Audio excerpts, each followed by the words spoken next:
grizzly bear. Looks like a big one. I hope you see him before he sees you. You sure you won't change your mind, Daniel, about coming along? Promises to be an interesting hunt. Oh, no, Mingo. It's been 3 days since I sat down with my family at the dinner table. If I don't get back pretty soon, they'll be feeding me out the back door like I was a stranger. Chief White Cloud, I presume since you're chief of the Cherokees, you're going to get the first shot. I want you to do me a favor. Drop that bear before Mingo does, because if you don't, I'll never hear the last of it. I intend to, Daniel. Looks like he's big enough to feed your whole tribe for the winter. Plenty meat. Good luck. Judging from the way he's moving toward higher ground, he's crafty. I believe he's laying a false trail and intends to double back. Mingo, I suggest we separate.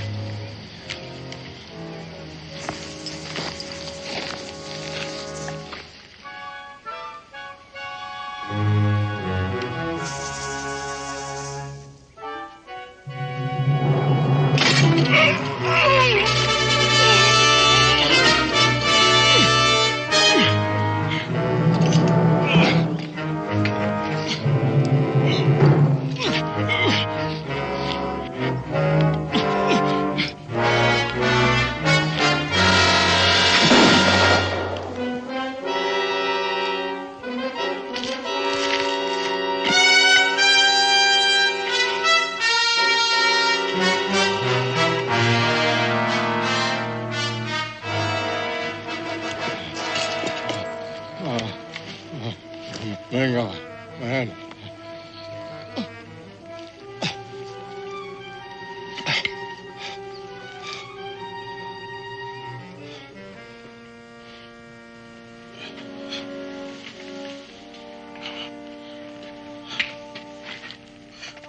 Who did this to you? A white man. One who looks from the red man with eyes of hate. But, my friend, he is but one white man. Do not let this death cause one world to turn against the other. Seek justice, not vengeance. You are now chief of the Cherokee. But your son... My son is on a long journey. You must speak for my people. Mingo. The treaty between the Cherokee and the settler, it has been good. You, who have the blood of both worlds, can best keep the peace.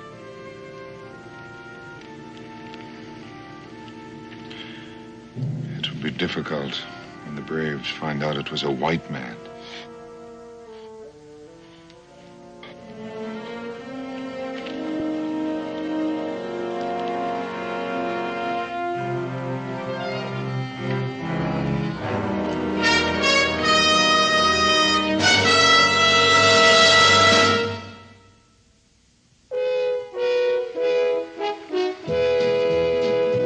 Daniel Boone, what a doer, what a dream comer, truer was he.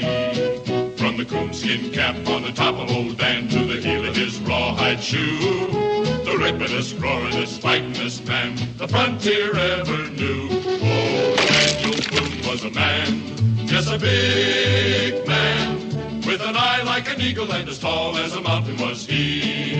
Oh, Daniel Boone was a man, yes, a big man, and he fought for America to make all Americans free. Daniel Boone was a doer, what a dream comer, truer was he. Daniel Boone, Daniel Boone.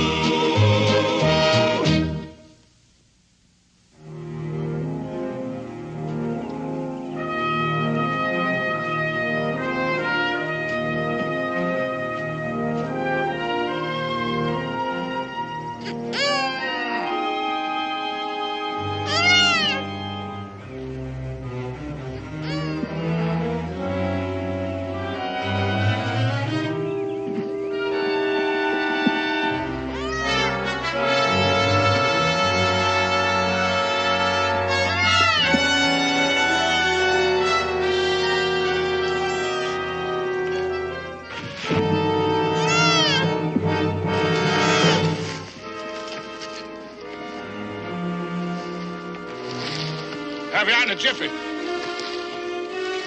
Stay put, mule. Stay put. Back, back.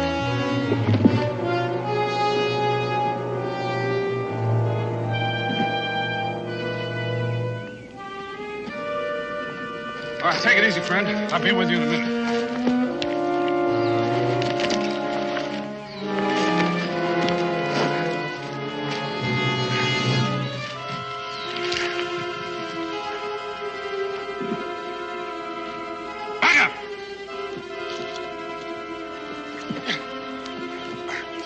Get your hand on it. Here! Easy, friend. Easy. Go on!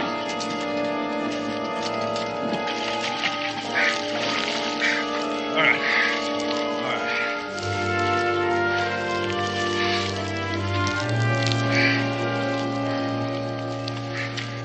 Much obliged. Hawkin, Sam Hawkin. Sam Hawkins. Daniel Boone. Boone. I heard tell of you. Maybe I shouldn't ask how you got in there. Maybe it's best you shouldn't. Near dark. Hate to see a man journeying wet to the bone, his belly empty. I'll make you a proposition, Boone. I got a grizzly half-skinned up there. You start a fire and I'll cook us up some meat. You got yourself a deal.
The white man has broken the treaty, murdered our chief.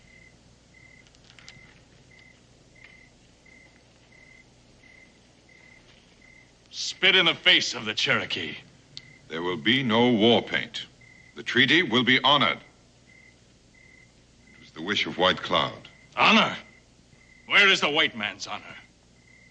He who killed our chief must face Cherokee justice. One man. Yes, I agree. The murderer will be brought to Cherokee justice. He will lose himself in the white man's world. Hide behind the walls of Boonesboro. But you, who walk among the whites as one of them, live and think as they do, you are not true Cherokee.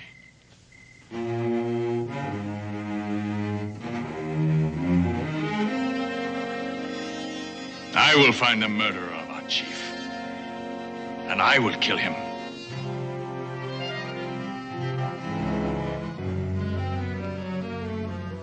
I will find him.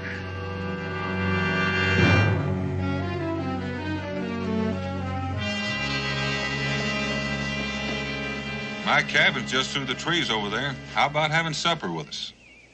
My wife and son would want to meet the man who saved my life. Well, thank you, Daniel. But I just ain't used to being around civilized folks, especially women. I've been out in the wilds too long. I figure my manners still are.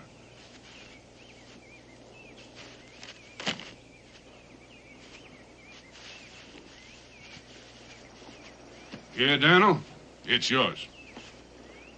I'm the one that ought to be giving you something. Well, Daniel, I won't fight you if you stand me to a drink in the tavern. Well, I'll meet you there later.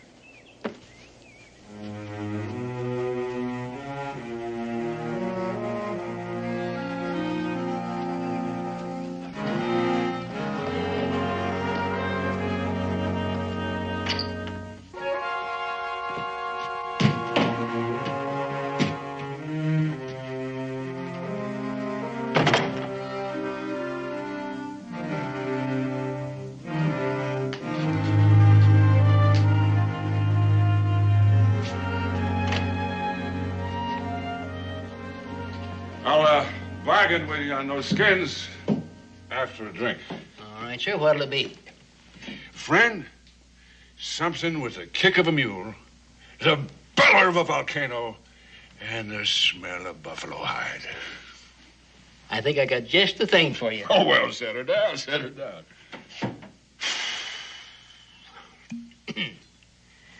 There you go.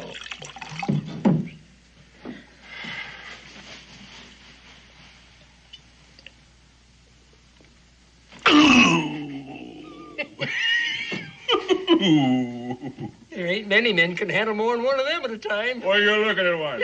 Name of Sam Hogan. Yeah, Cincinnati's here. Join me. Much obliged. Well, how's trapping these days? Don't get any on you.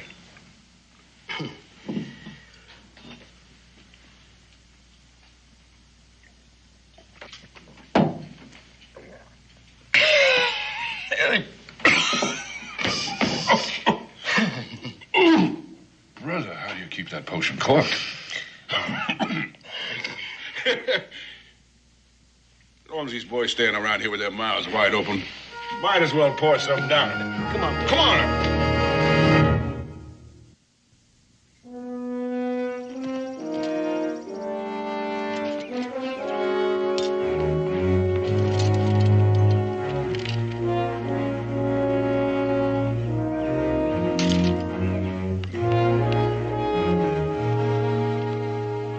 Look, Cincinnati, let's you and me have another. You really want another one, huh? Sure do.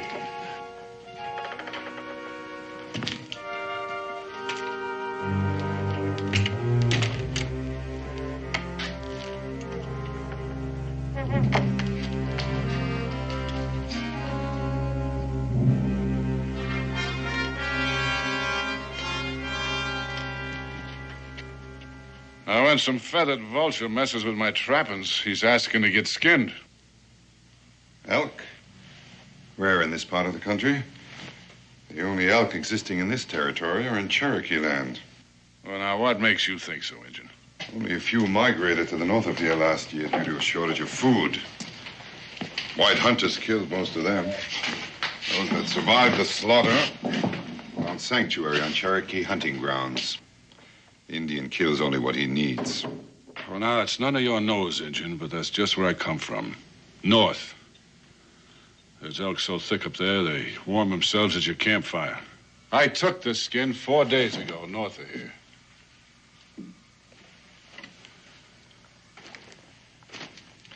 This skin was taken yesterday. Now, you're trying my patience, Injun. Here's something I found on Cherokee hunting ground. I found traps hanging on that mule outside that bear these marks. Is this yours? Well, is it? I don't see it's any of your business, Redskin. But what of it? Now, Mr. Hawkin, Mingo here's a friend in the tavern. He don't want to make no trouble. He'd like to prevent it, I'm certain. I reckon that Mr. Hawkin didn't know nothing about the treaty, Mingo. I don't imagine it would make a great deal of difference to him if he did.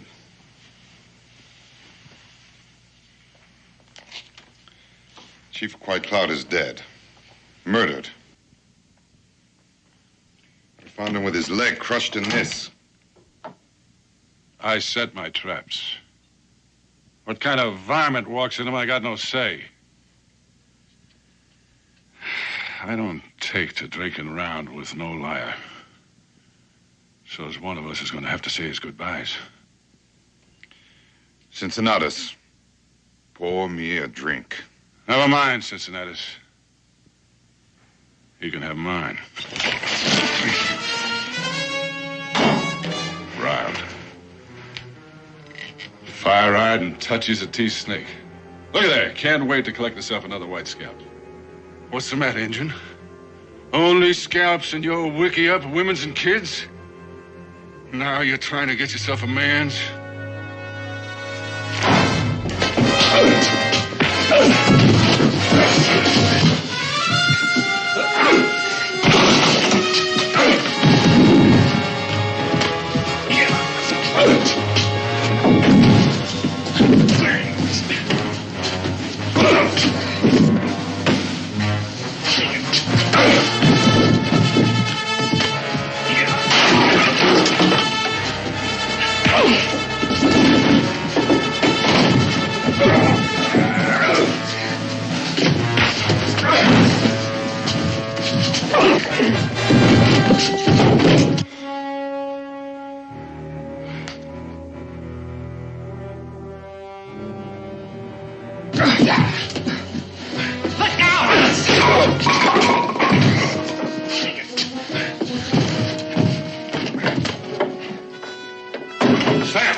knife down.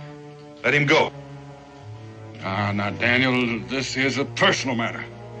Drop it. Daniel, I figured you for my friend. Well, I am. So's the man you're about to use that knife on.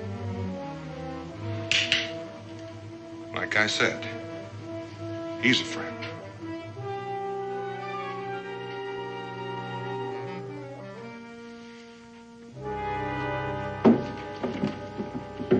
You just come down the rung on my ladder, Boone. I judge a man by his friends.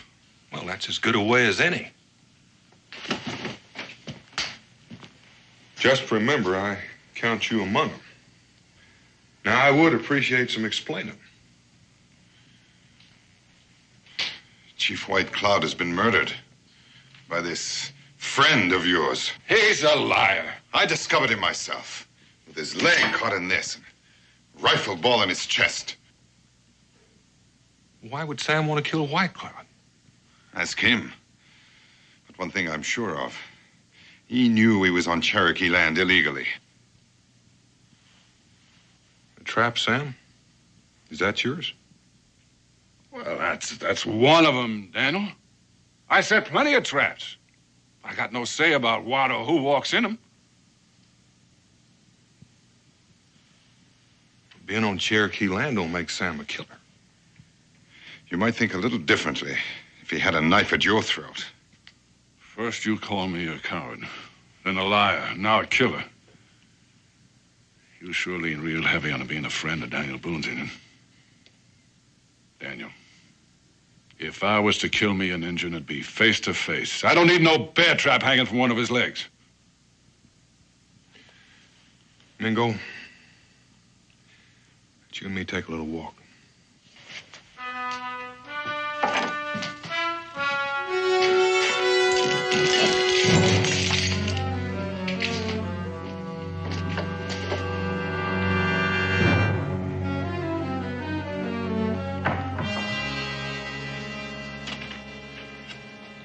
Mingo, those are mighty strong charges. There's not enough to back him up. Only the knowledge in here that he's the man.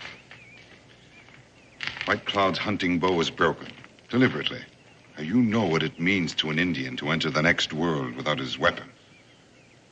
An act of hatred so deep, it goes even beyond the grave. Being chief can bring enemies. This is no personal enemy. This is an enemy of all Indians. Something to which I may be more sensitive than you or any other white man. I read that hatred in his eyes. Perhaps one must have Indian blood in his veins to recognize it. That's hardly evidence that'd stand up in a court of law. There's never enough evidence in a white man's court to convict a white man of killing an Indian. With the evidence we have, he'll get a fair trial under Cherokee law. Based only on the evidence. No, there's too much emotion here, Mingo. He could only get a fair trial someplace else. Daniel, there's a part of me that's been too long neglected. And that's the part that I must think with now. Think or feel? Hawkins could never stand a chance under Cherokee law. What chance did White Cloud stand? Daniel, this is a crime against the Cherokee. You have no right to offer him your protection. Maybe not. But I won't refuse it. He saved my life. I just can't think a man like Hawkins could commit murder in cold blood. Think or feel?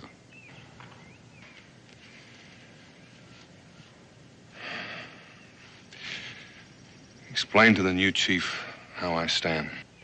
You already have. While White Cloud's son is away, I am the chief. Taking quite a big load on your shoulders. I don't know what I'd do if I were in your place. I do.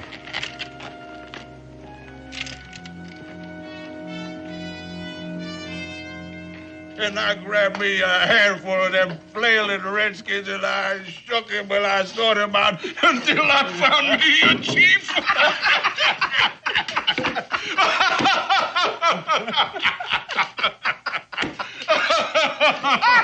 I tell you, that was just a funny thing. Well, Daniel, it's good to see you without your redskin brother. Look, Daniel, you come over here, because I got a drink for you, and I got enough talk to stuff both ears. Come on over here, Daniel, come on. Sam, I don't like asking questions twice, but my friend Mingo, I'm going to. Well, then, Daniel, you ask away, and I'll answer straight. Oh, Daniel. Now, look, I admit I killed my share of redskins. I admit it. But I don't have to shoot a bird in a snare. All right, Sam. I believe you. But I wouldn't bet on those Cherokees. And you best stay off their land. Their land? Their land? Well, pretty soon they're going to be doing their hunting right here. They just might, for you. And my advice would be for you to stay put here in Boonesboro for a while. If you leave the stockade, you just might end up facing Mingo on his terms. Now, look here, Daniel. I ain't a man to live neath a roof or back of fences. And I ain't never curled my tail under for no man, and I ain't starting now. Besides, Daniel, they don't worry me none. They worry me. Well, Daniel, for you, I'd dig a hole and I'd pull it in after me. I would. Now, come on. Drink up.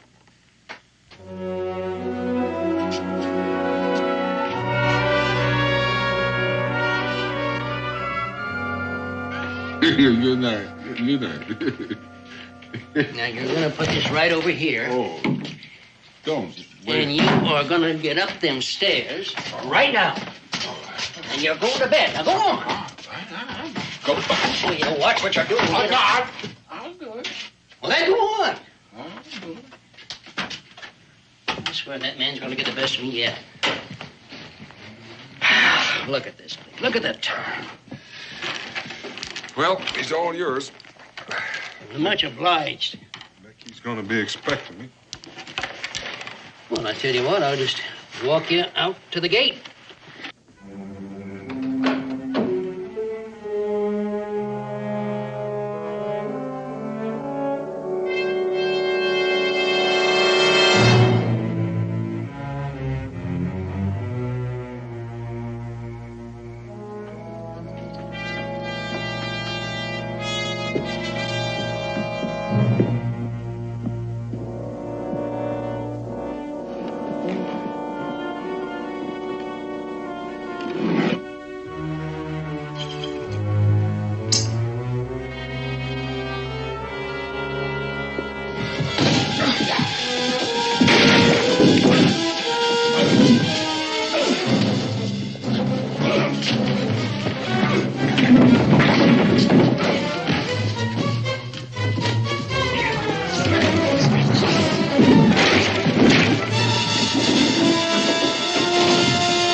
To that fence like a squirrel skin. Why, Daniel? Doggone it! Now that Injun is going to curl himself into some rock, he's just going to wait for me to come along. You know that was trying to kill me? They could have done that from the window. And there's no question about it, Sam. The Cherokee are bound and determined to have you stand trial. I'm going to tell you again, you stay put till I tell you different. You try slipping off, and you're going to find me harder than those Cherokee braves.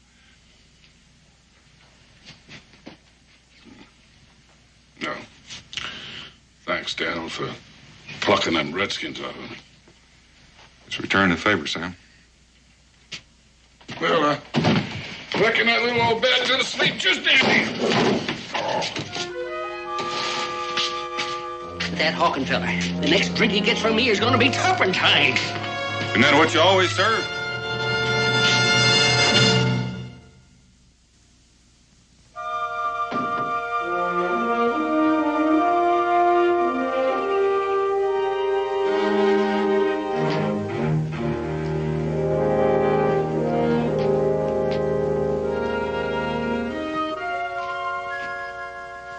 I couldn't help it over here.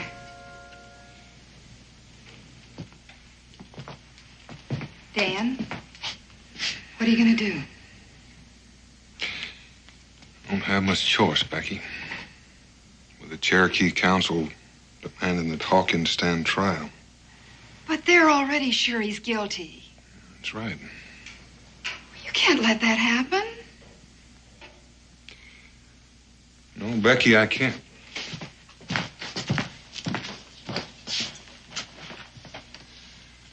Back in a few days, be gone just long enough to take Hawkins to Salem. But won't Mingo and his braves try to stop you? You'll try, Becky.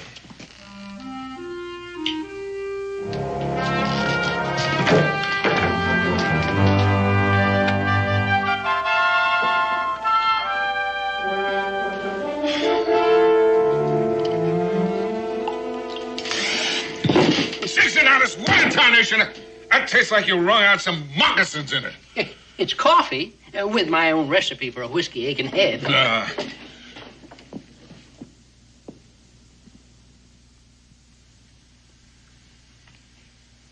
the matter, Daniel? Something wrong? Sam, I got no choice left. Them Cherokee, they brought you? They paid me a visit. That friend of yours, I bet he put him up to it. Mingo's only abiding by the will of the council. They insist that you be judged by Cherokee Council. If not, we're likely to have a war on our hands. But Daniel, you can't turn him over to the Redskins. Every time an Indian's killed, they'll be yelling for a white man's blood. That's why I'm taking you to Salem for trial, Sam. Mingo can speak for his people there.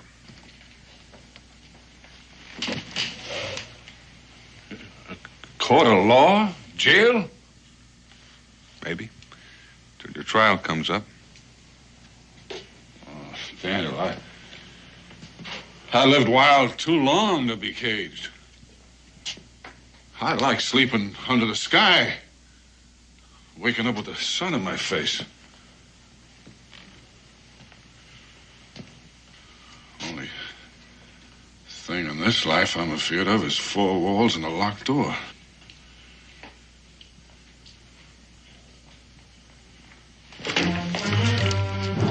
This way is easy on you, Daniel. I've taken the decision right out of your hands. There's too much at stake for you just to walk away, Sam. Well, like I said, I ain't the one to be caged. Daniel, I reckon I won't be needing this in Salem, Daniel.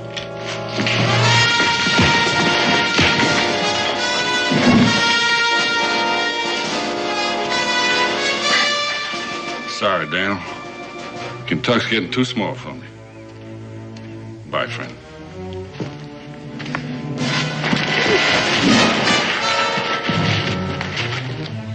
I reckon you're gonna need convincing. I reckon I will.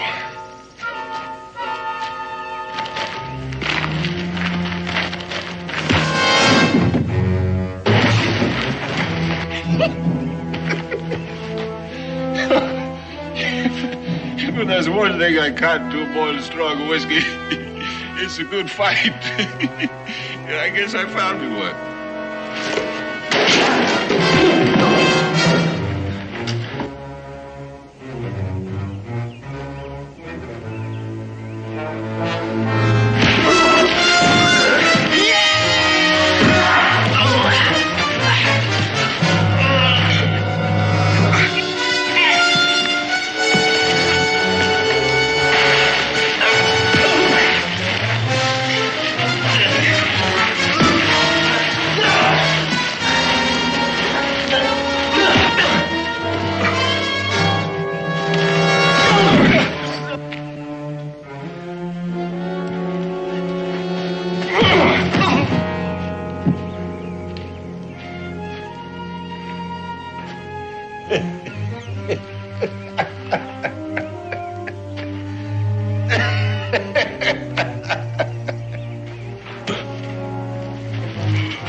I wouldn't have missed this for all the hard whiskey and the soft women of New Orleans.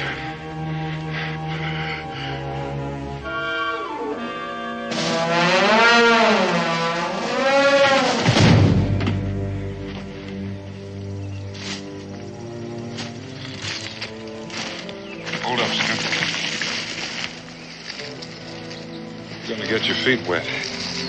Well, you're sure taking a roundabout way to lose that Mingo. It may not be the shortest, but it's the safest.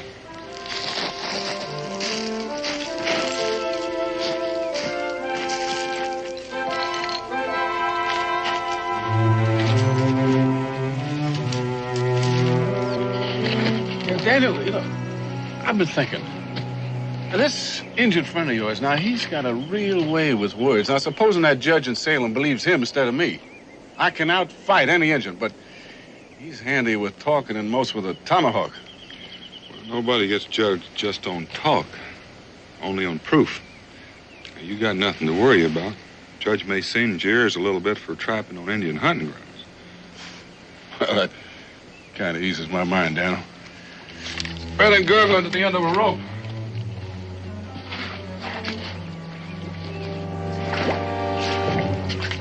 Around that rock.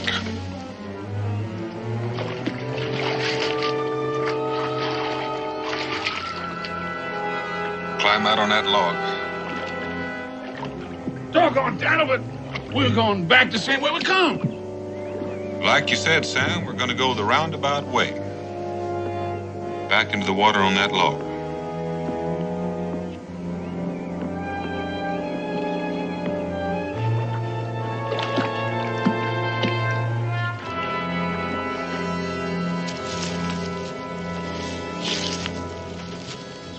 Daniel, you keep running me like this, ain't gonna be enough left of me to hand over to that judge. Thank you.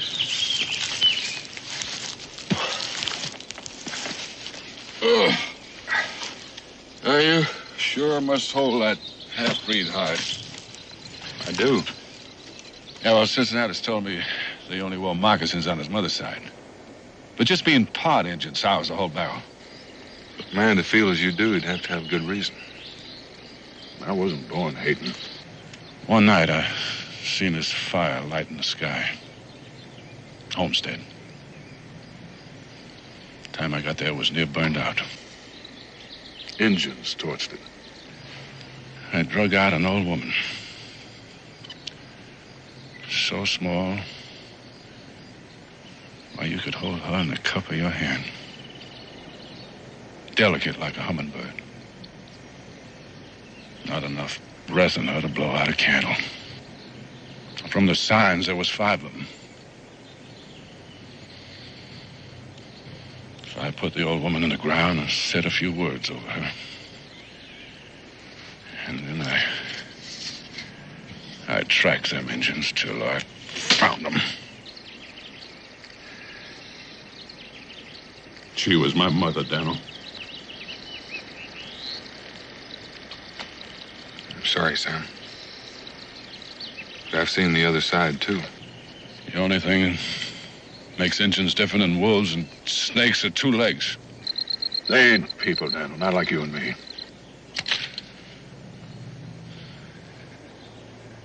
I'll stop hating. The day I die.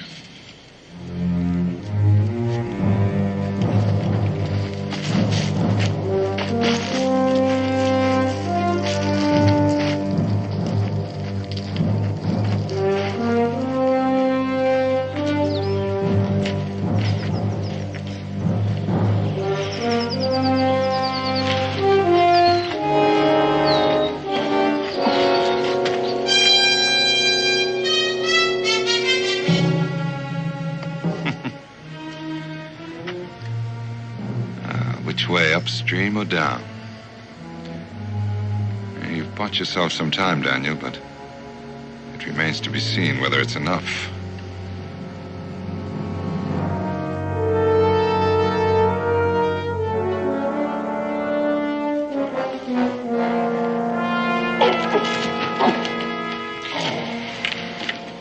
What's the matter?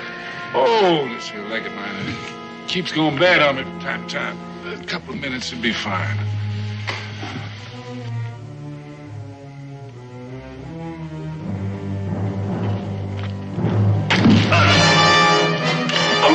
No, Daniel. That arrow could just as easily have gone into his heart. He's going back for a Cherokee trial.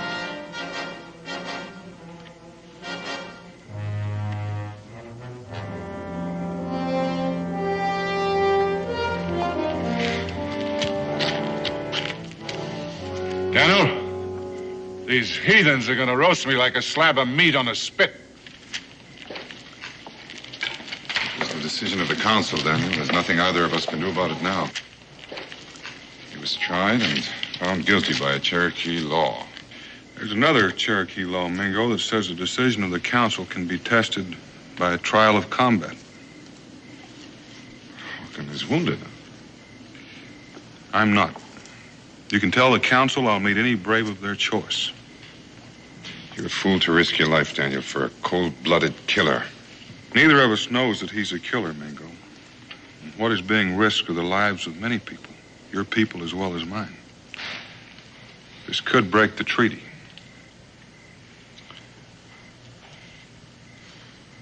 I'll speak to the council. The decision is theirs.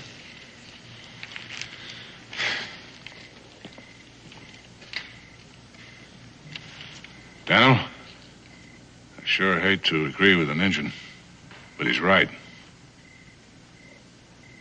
You're a fool.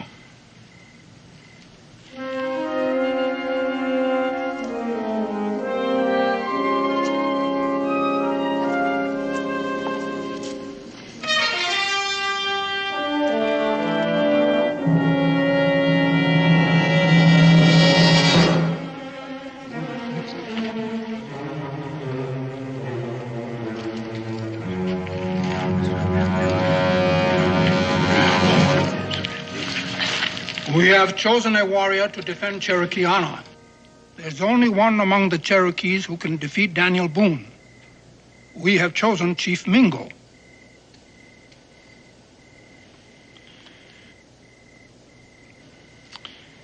The council honors me in its choice. I will defend the right of the Cherokee with all the skill and strength at my command. And with your life. It will be a fight to the death. You or Boone must die.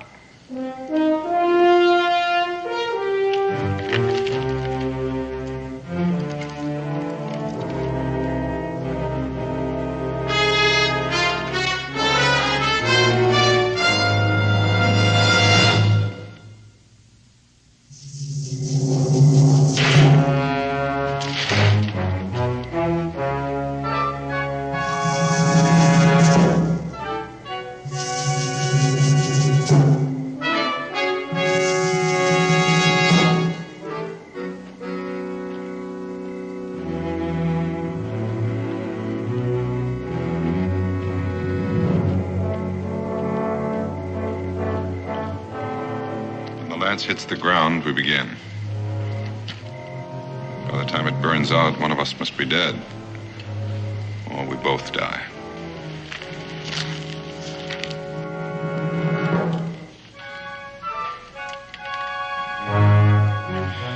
Whichever one of us does live should do all in his power to see that the white man and the Cherokee continue to live in peace.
your play, Mingo.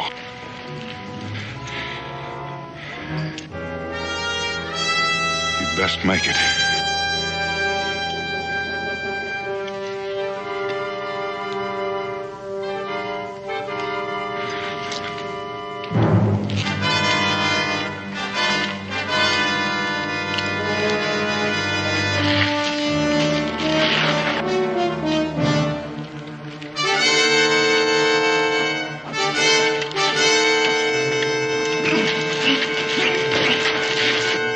Prisoners escape.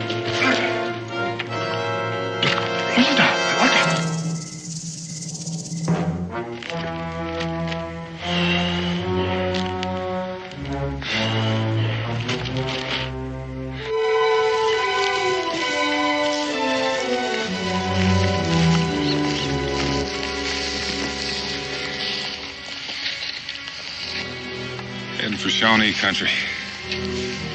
And if you'll follow toward the river, I'll cut over behind the hill and approach from the other side, just in case he's planned an ambush.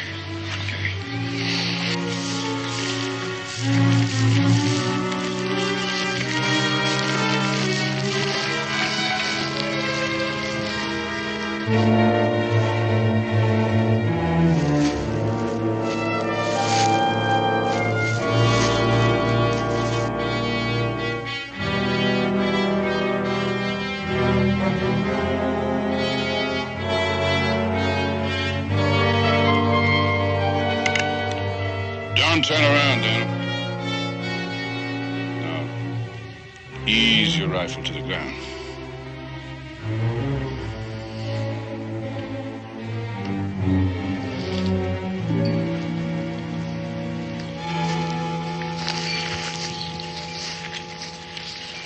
I see you won, Daniel.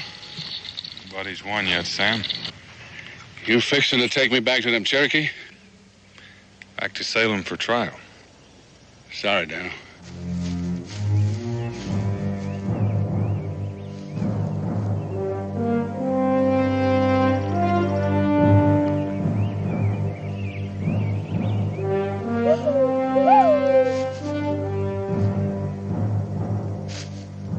I was hoping you'd kill that silk-tongued half-breed. He's warning us. Shawnee.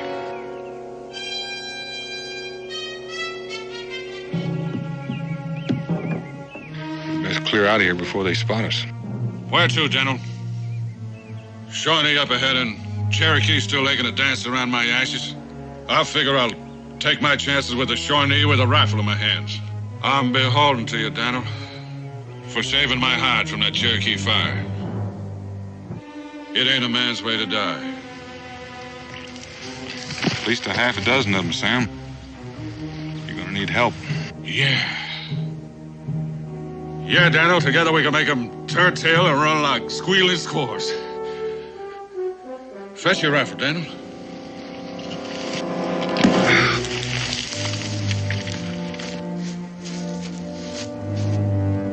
Hold it, Engine. He calls you his friend. If you are, I'd get him out of here.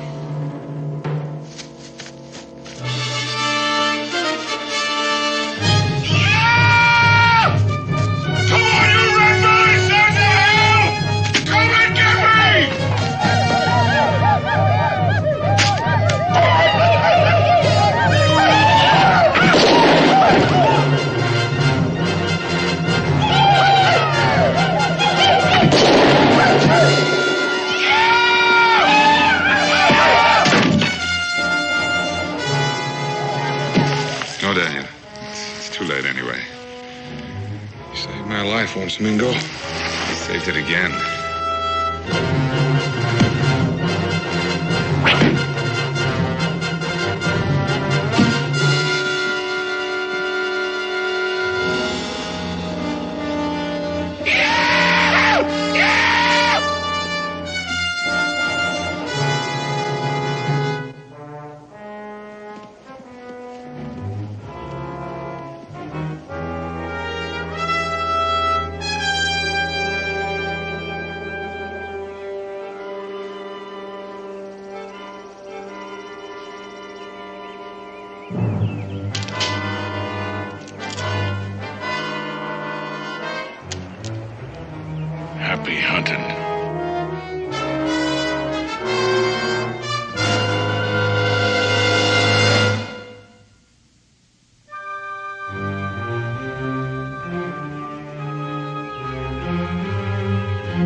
and stop hating.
Hello, Dan. Morning, Jim.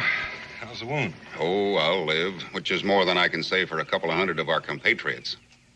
You're completely outmanned. There's little help for that. And outgunned. They must have ported those cannons overland. Dan, I've got orders for you. You've got to get into St. Vincent somehow and get Cobb out. Cobb? Philip Cobb, a schoolteacher, a patriot, and I guess a genius. He worked out the secret code that the entire Continental Army uses, has been using for months. Now, if the British make him talk, they'll know every troop movement and battle order from Albany to New Orleans. Any chance of changing that code? Oh, sure, but there are dozens of messages still in circulation. Now, once they break Cobb's code, they'll be able to trace the messages to the contact men in every city in town. The whole network will be spelled out simpler than a first-grade reader. You sure they know who Cobb is? No, I'm not sure. Now, this code could win or lose the war. If you can't get Philip Cobb out, you're going to have to kill him.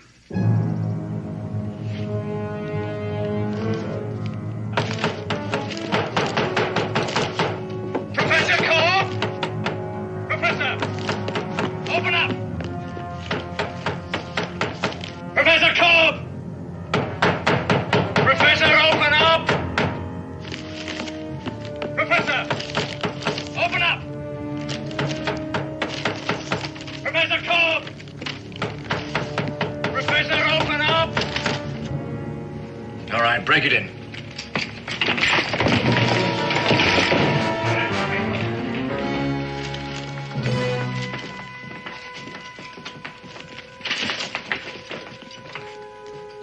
Professor Cobb, you're under arrest. I know. And you also know that the city has been under British military authority since 8 o'clock this morning. It is under that authority that I order you to turn over all notes, papers, and memoranda in your possession. There are no such things in my possession any longer. There they are.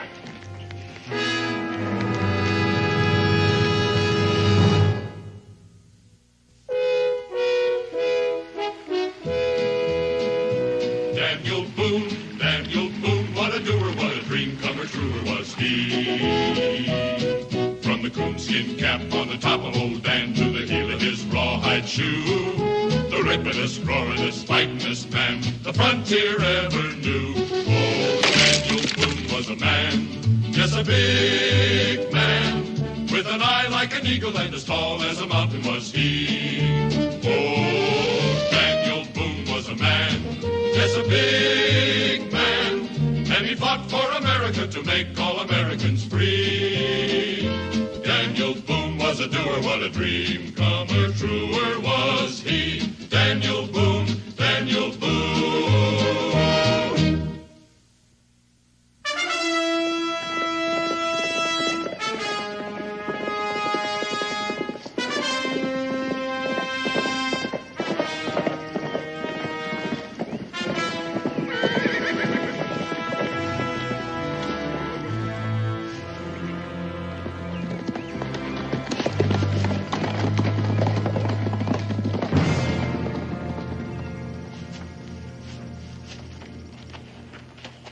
What's your business here, sir? Any kind of heavy work that needs doing. Carrying brick, chopping wood, loading wagons. Town looks deserted. Where is everybody? Staying in our homes out of trouble. Trouble? What do you mean? This community's under martial law, sir. If you're planning on coming in, you'll have to give me that rifle. Well, I wasn't planning on shooting much game in St. Vincent's anyway. You can pick it up when you get ready to leave. There's a sundown curfew. If you're seen on the streets after dark, you'll be buried with full honors, sir. I'll keep that in mind.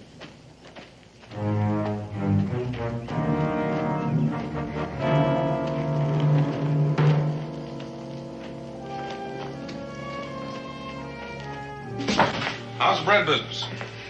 Daniel Boone. Hey, when'd you get here? Just now. Any trouble getting in? No. You hungry? You still making those hot cross buns with the honey on top?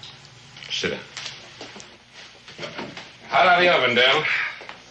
How's the family?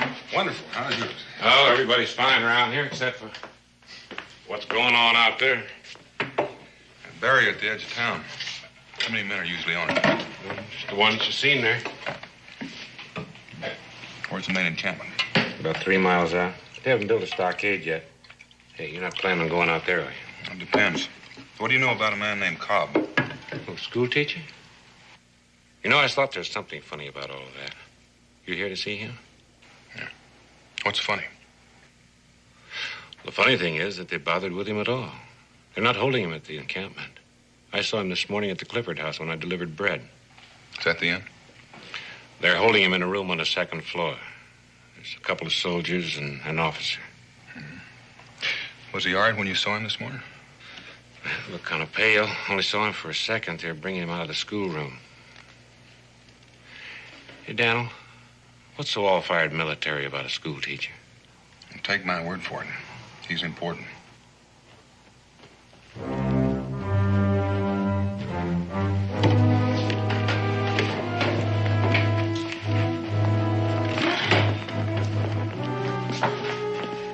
Hey, that's the first time I've seen him. Bert. Colonel George Bert.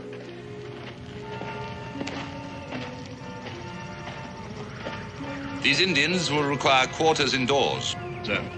Where is the prisoner? On the second floor, sir. Max Warner, come with me. If you gentlemen will follow me. You figure he's here for the school teacher? I do. But Daniel, if he knows you, isn't that going to make your job a little bit harder here? Well, we've never met, fortunately. The only time I've seen him is from a distance. He always travel with an Indian escort? No, not always, but he's full of surprises. Does this bakery have a delivery wagon, one big enough to carry 2 people? It'll carry 3. I've quartered the Indians in the ballroom, sir. Is there a fireplace? Yes, sir, but I don't think it'll be necessary. The weather's been quite warm. So it has. However, our allies have many uses for fire, as no doubt you will learn. But never at first hand, I trust. I'm afraid I don't follow you, sir. I have made a study of the various tribes in this area and have found the Ottawa to be the most advanced in the arts of persuasion, best suited to my work. Is that not so, Max Warner? I am not a judge of your work. As you see, they're a pretty surly lot. However, I can deal with them. I've concluded a war treaty with them. Now they're our allies. Does that satisfy your curiosity, Clements? Yes, sir. Sorry, sir. Good. Now, send in Mr. Cobb. I'm very curious to see what he looks like. Yes, at once, sir. Put it back. There's no magic in it. Not your kind, at any rate. Not even a picture. I can read. As I live and breathe, it can read.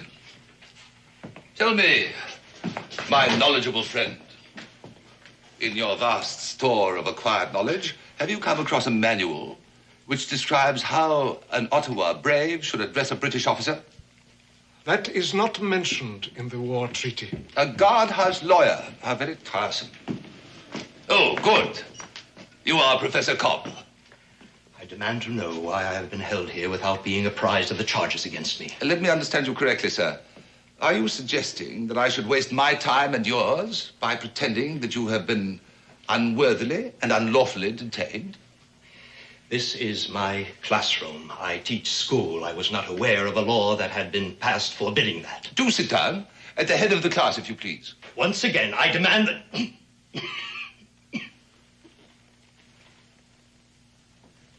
What's the use?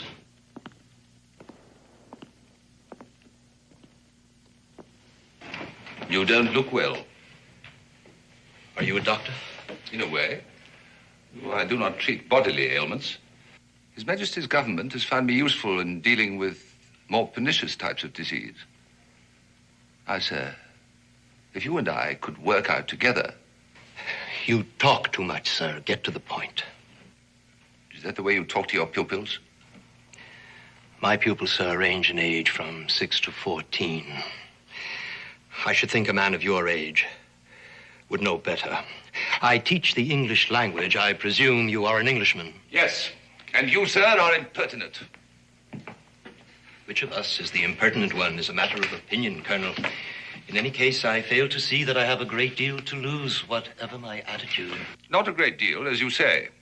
Particularly since you've already lost your wife and son in this idiotic rebellion. You, sir, are not only impertinent, you're an insensitive boor. My wife and son are none of your affair. But you are, Professor. You are. I have traveled a great distance to devote myself exclusively to you. Are you going to be reasonable? About what? I have been authorized to make the following proposition to you. Upon delivery of your code, you are to be paid a draft upon the Bank of England in the sum of £10,000 sterling. You are to be set free, and no further claims or demands to be made upon you. 10,000. That's truly splendid. A man could live out his life very happily with 10,000. Too bad. Mr. Cobb, I have here in my possession captured documents which prove beyond any shadow of a doubt that you are the author of this code. I see. Now, sir, your answer. No. Your final answer?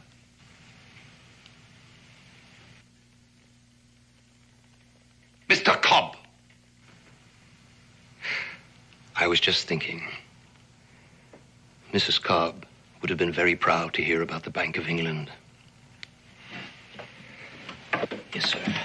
My final answer. Now order my execution and get it over with. It's not quite as simple as that. Come here, will you? This is Maxuana, the war captain of our allies, the Ottawas. Ningandi Kotaka. Oh, he speaks English. I'm sure he does. I've known many of his nation. I admire them. And no doubt you're acquainted with their tribal customs. Somewhat. In particular, the treatment that they accord to prisoners. Important prisoners, that is. Torture. I hadn't considered that. Good. Now, will you do so? In my condition, I'd be dead in 5 minutes. On the contrary. Maxuana here tells me that he and his colleagues can keep a man on this side of death, the painful side, Mr. Cobb, for 24 hours at least. They make a kind of game of it. They call it a ritual. It's part of their religion. The prisoner is treated as an honored guest at a great feast. He is alternately tortured and fed. During his rest periods, he is expected to propose toasts, tell stories, share jokes with his tormentors. All this, of course, depends upon his ability to withstand pain. Now, in your case, Mr. Cobb, I suspect that when your time off comes, you will be screaming for mercy, begging for them to kill you and all that sort of thing. Now, why subject yourself to such misery? Tell Mr. Cobb that what I say is true. That if I order it, he will carry out the tortures I've described. What he says is true. I will do as he orders.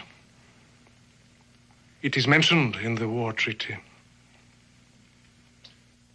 I'll give you some time to think it over. A little time. Guard! Give me what I ask, and I will send this savage away.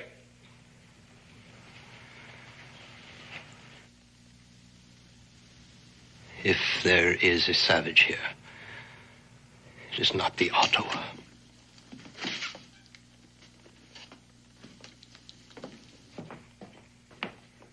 Take him back.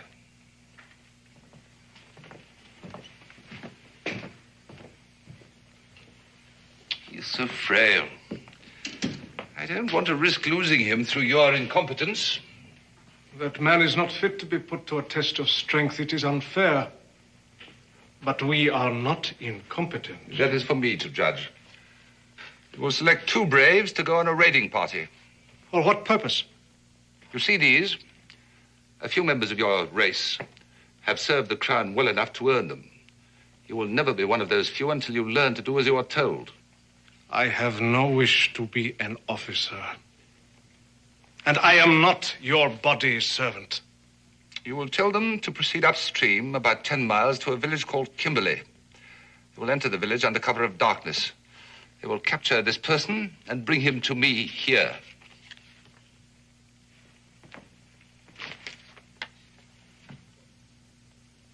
Any further questions? No.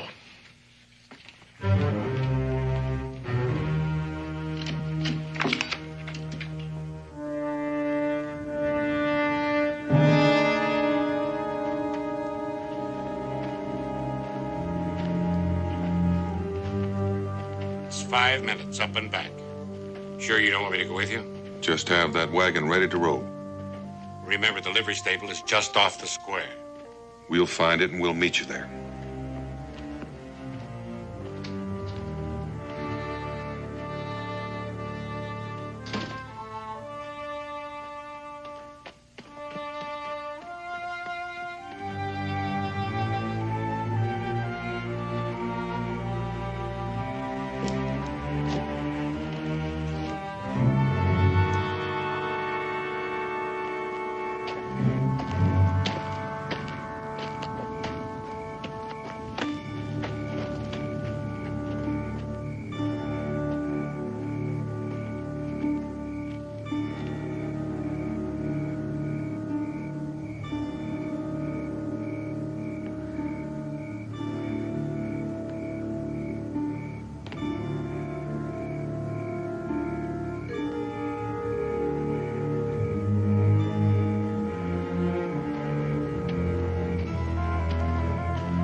Who is it? Just listen. Is your door locked? Yes, but there's a guard at the door. Have they started? No, they haven't touched me. But they should begin soon. We haven't much time.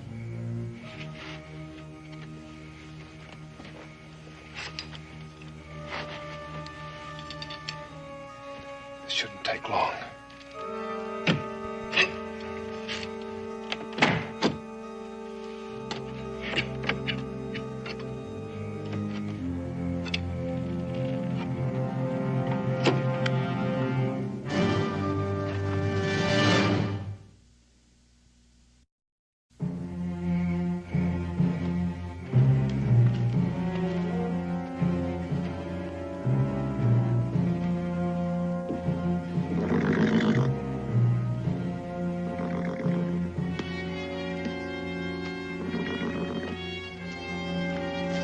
Halt or I'll fire!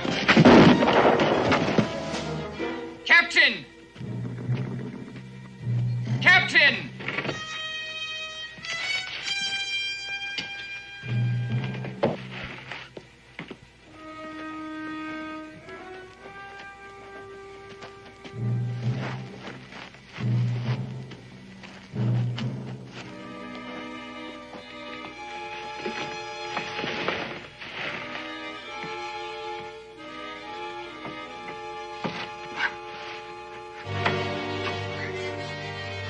Colonel Burton, sir. We apprehended this man carrying a coded message. His name's Wingate, a local citizen. Where did you get the message? Talk! Maxuana. There's something I need to learn. Get your men ready. We cannot raise the dead. The message. I have it here.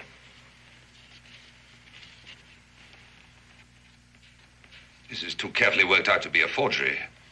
This business at the top is obviously a reference to a key to the code. If only this man had lived. It all happened so suddenly, sir. There was no time to stop the soldiers from shooting. Do you realize what this means? It means that each one of these villages has a leader who can decipher the code. Now, if we can find the key to it, there will be nothing standing between us and total victory. Those braves I sent to Kimberley should be back by now. Where are they? It will not be long. I can't wait. Come with me. You too.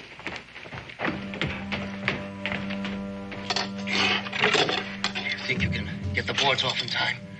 You just keep watching that door.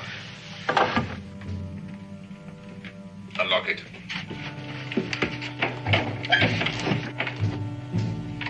Mr. Cobb, I would like you to know. Get away from that window. I said get away from the window. What's going on here? If you're thinking of trying to escape, Mr. Cobb, we have soldiers posted below.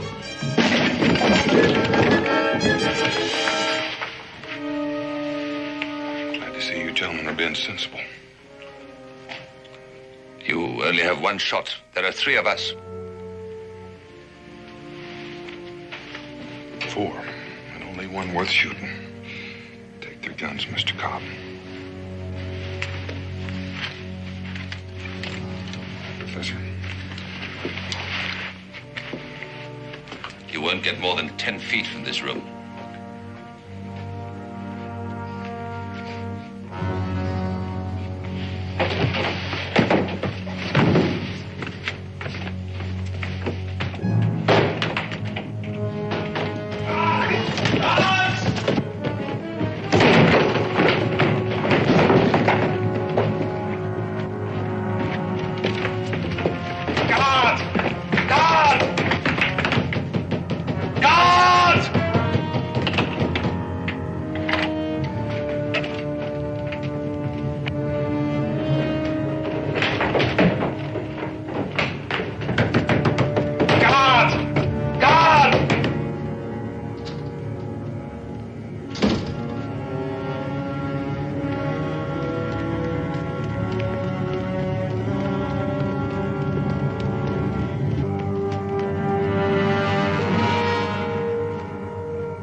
Better take the safest route. Are you up to it? I'll try.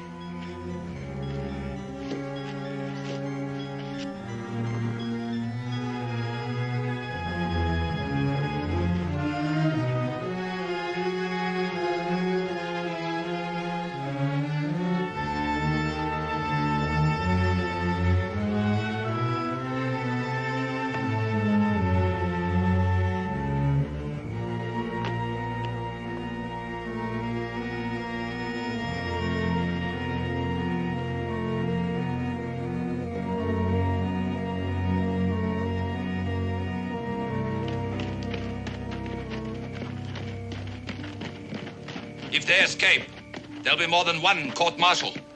Now spread out and search for them. And find them!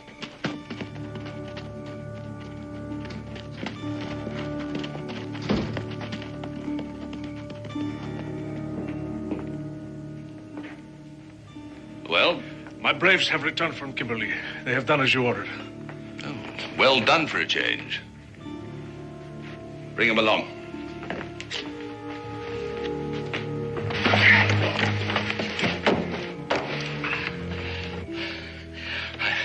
I've got to catch my breath. I've got to get down on the other side of this building. My friend will see us at the stable, bring the wagon out. We'll make a run for it, jump in, and leave this little town in a hurry. I'll do my best. Sure you will. Mr. Cobb! We were talking earlier about the matter of your sacrifices. There was one person that you neglected to mention. You still have one son remaining. Raymond Cobb, presently living with an aunt at Kimberley. Presently my prisoner, Mr. Cobb. Either you give me the code or your son will die, and in the manner which I have already described. I know you can hear me, Mr. Cobb. You remember our conversation about the Ottawa methods? He's lying. I've got to see. Even if it's true, Mr. Cobb, he's not the kind of man to keep his bargains. What are you talking about? You're far too valuable to the Continental Army. He'll never let you go, don't you know that? But he's got my son. We can't be sure. Father, don't come out! Do you hear me? Father, don't come out! Do it. Look, get away as best you can, please. I don't want to involve you in this. I can't do that. You're mad. I know how you feel, and I promise you I'll do everything I can to get your son free. My boy. You have a son? I have. Wife living? I have. I lost my wife when the river forts were shelled by the Continental Army, Mr. Boone. My oldest son, the first year of the war, fighting for that same army. 5 years.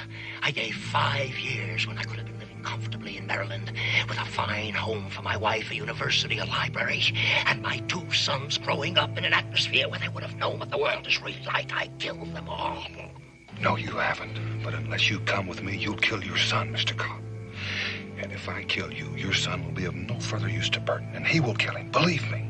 Now, do we move, or do I squeeze this trigger?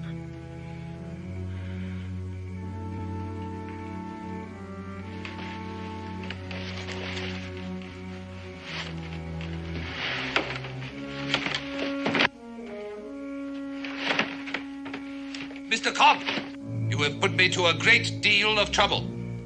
I want this foolishness to stop at once.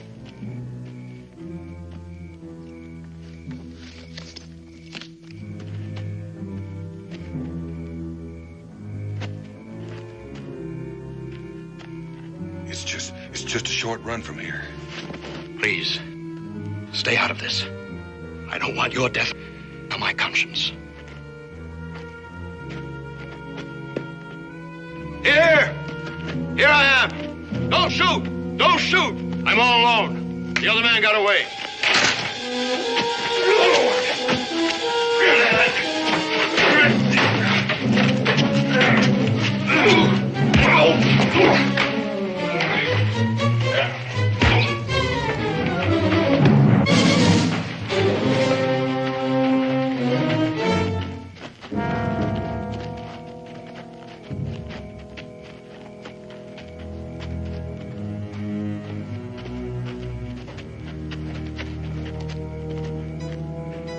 Those poor, pathetic rebels. See that he regains consciousness fully before you kill him. Inside.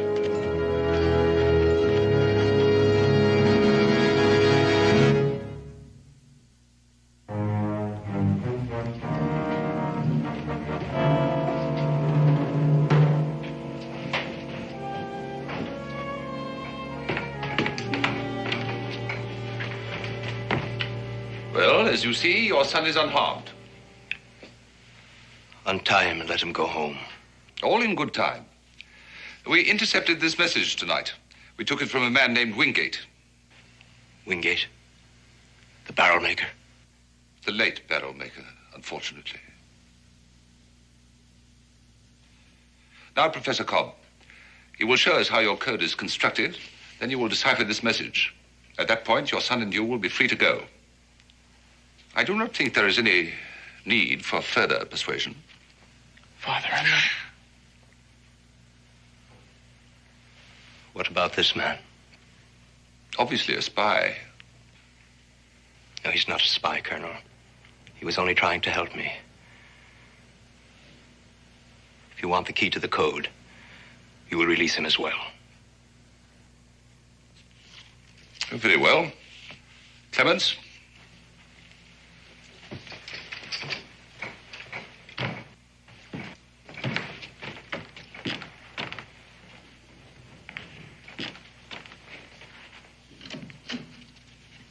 Kill this man now. I do not yet know about the boy. Among my people, a man who does not keep his word has no honor. You gave your word that this man would go free. Yes, I did. One has to do that kind of thing in wartime. Either you will do as you are told, or I will have you burned alive. It is mentioned in the war treaty.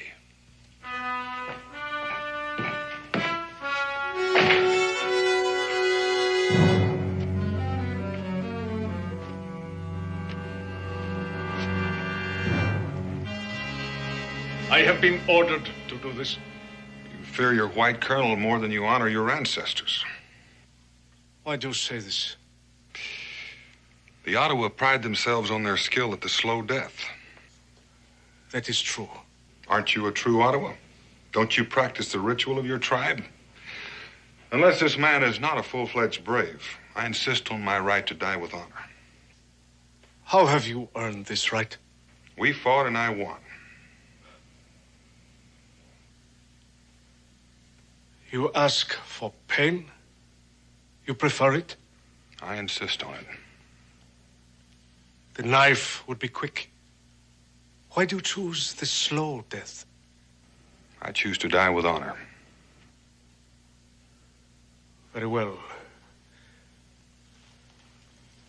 A brave warrior has fallen into our hands. Let us treat him with honor, that the manner of his death be not forgotten by any. Mr. Boone, why? I've seen one or two of these, boy. Maybe you better look the other way.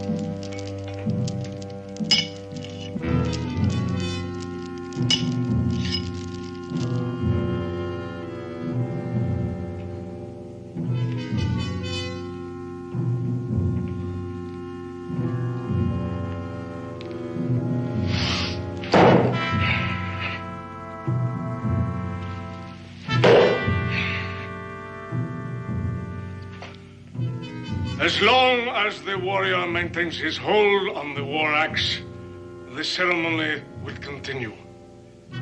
The moment he lets go, he dies.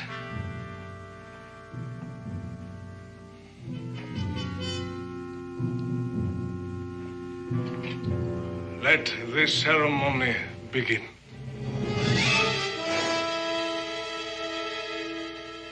The warrior will partake of the ceremonial wine. I am honored.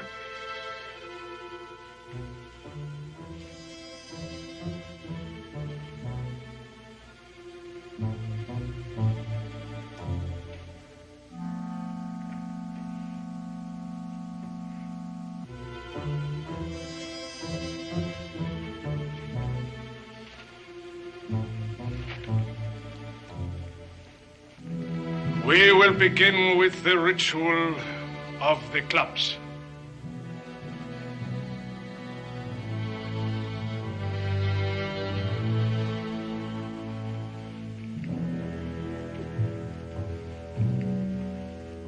Your pardon is asked. You haven't?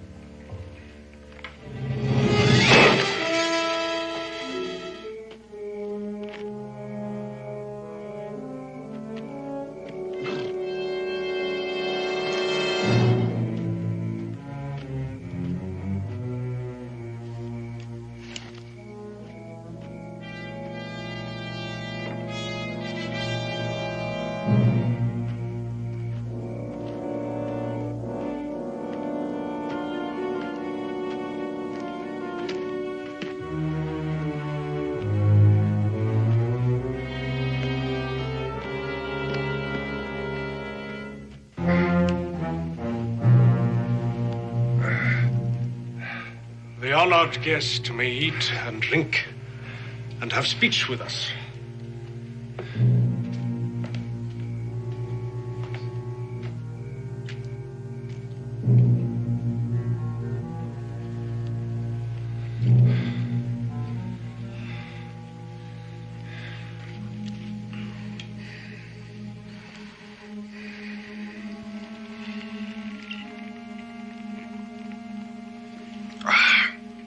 Let me say at once, I'm proud to be the honored guest to the Ottawa.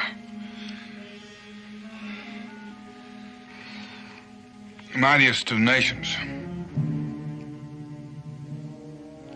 Bravest in battle. A warrior without food is like a fire without wood. My people have a saying. Baker of bread holds the key to all things.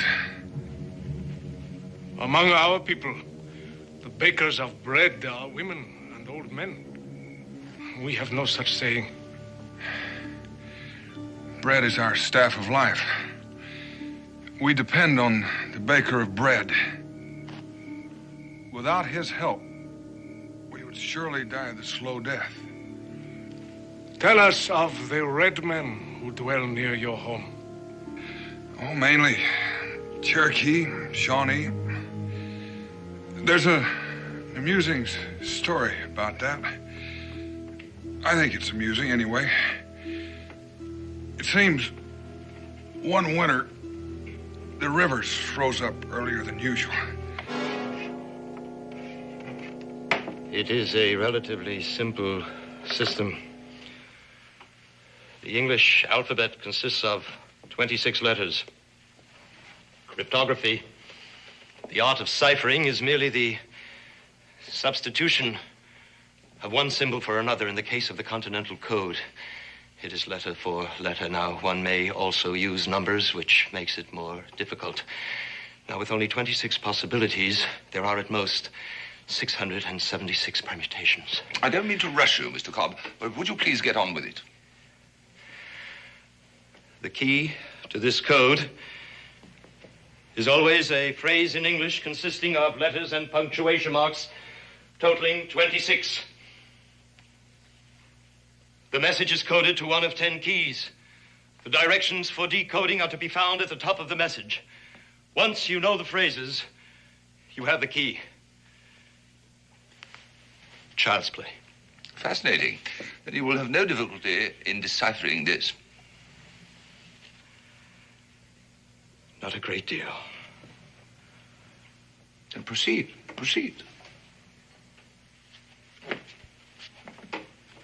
And the way they finally settled it was a brave that could toss the bullet farthest won the firewood.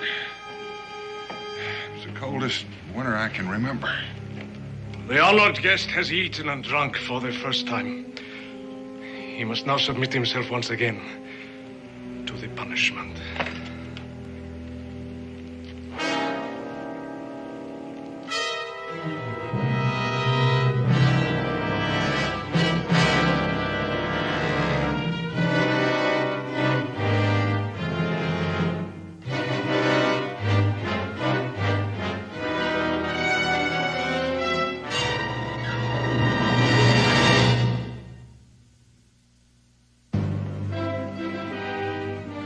Document number 3, line 3, phrase 3. Which is document 3? The Declaration of Independence. Do you have a copy? I have not, but I sincerely hope for your sake that you have.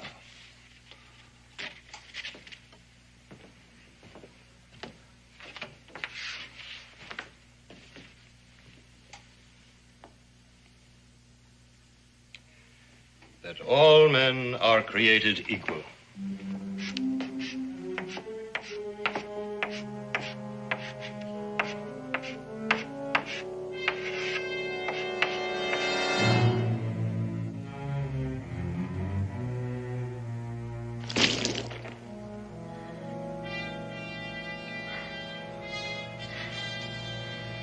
Thank you.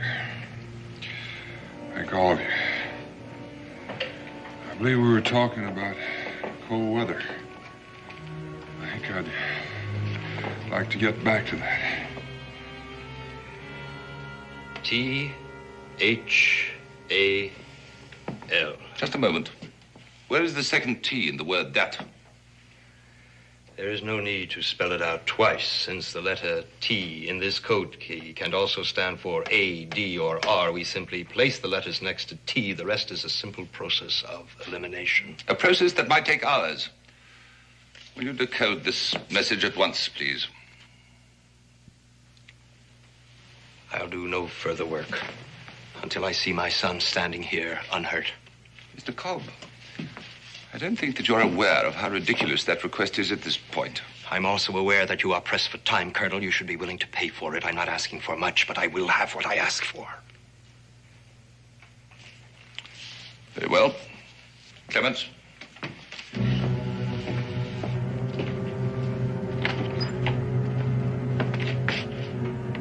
Come with me.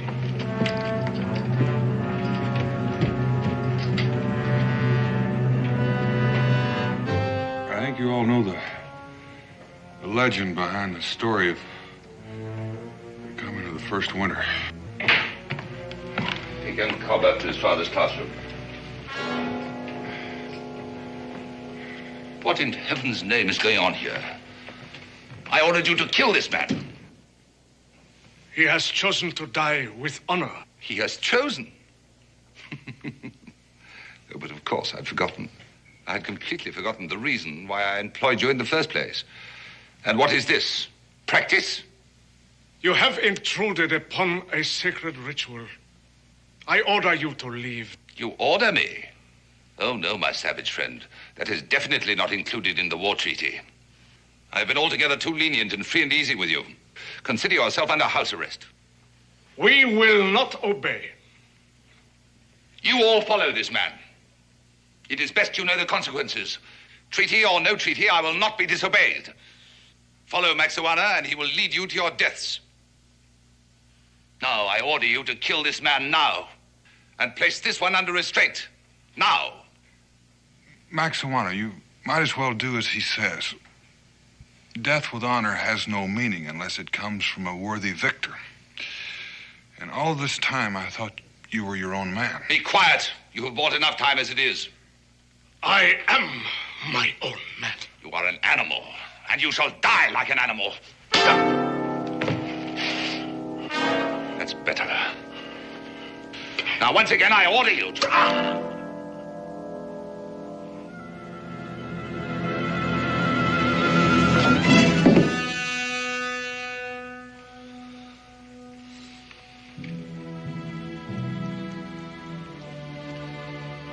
The ritual will continue. The legend of the first winter. The first man to walk the earth. I believe you call him Wajunkaga. We call him the baker of bread. One night, a voice came to him saying, now is the time to come to the cause of all men who seek freedom. Go up to the room where the sons of men are taught wisdom and rescue the bringer of knowledge, now that he is secure in the safety of his own son. But move with caution, for those who seek to destroy freedom will be looking for you. Now is the time, O baker of bread, now.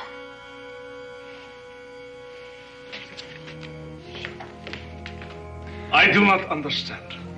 Well, give me just a moment to clear my mind.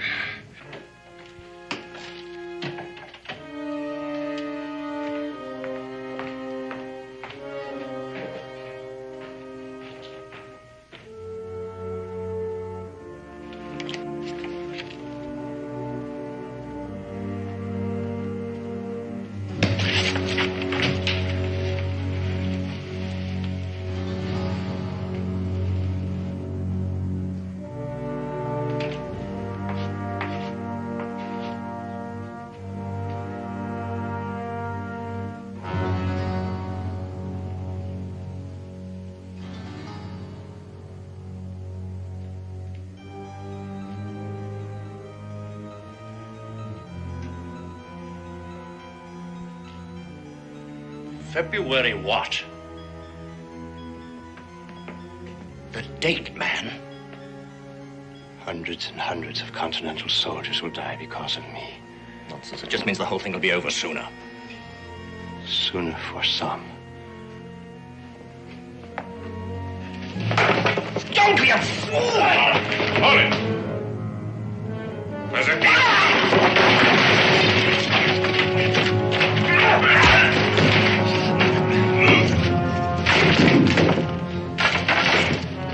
Well timed, Professor.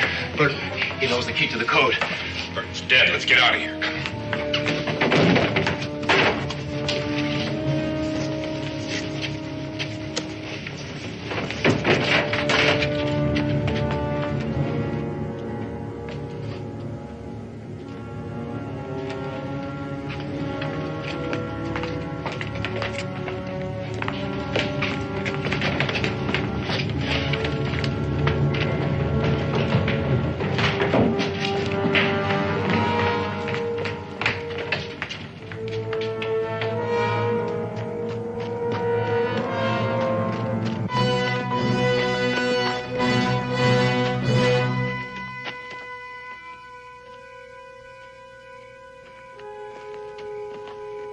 We'll have to make a run for the stable. Are you ready? Come on. Hold! Hold, don't shoot!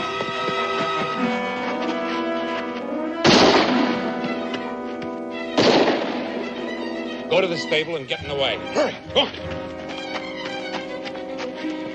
The animals were jealous of his power over fire, and they sought to destroy him, but his father had a plan. What was the plan? You know, I forgot.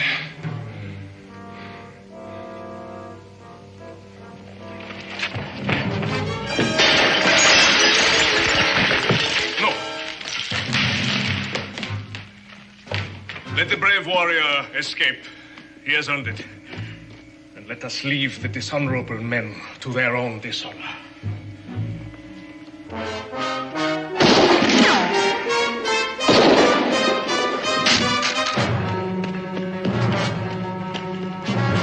Dan, over here! Get the wagon!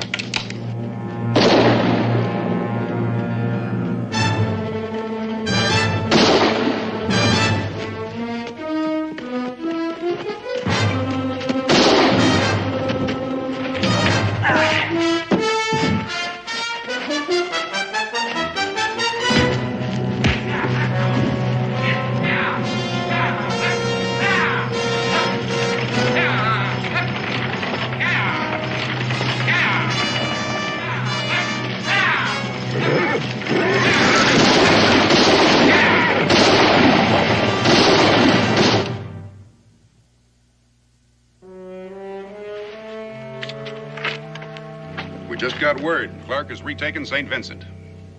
Well, since Wingate the barrel maker was dead, I guess the attack was carried off without benefit of my code. Not at all. Another message was sent. Wingate had a replacement. You didn't. Excuse me. Dan, we've got to have a talk. Jim, I haven't had any sleep for 72 hours. Now, Dan, tell me the truth. Was I right? Would you ever, in this long and fruitful life, ever once kill a man in cold blood? Even if George Washington himself asked you pretty please. Offhand, I can only think of one man I'd shoot in cold blood. That's the fellow who keeps talking when I'm trying to sleep.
Received a message from Tennis Khan asking me to come.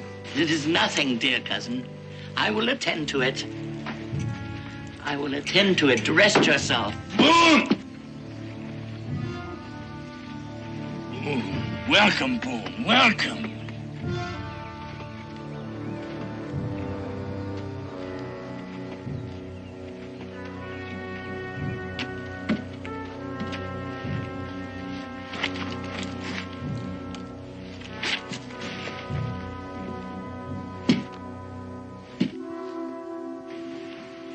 Braves told me you were ill.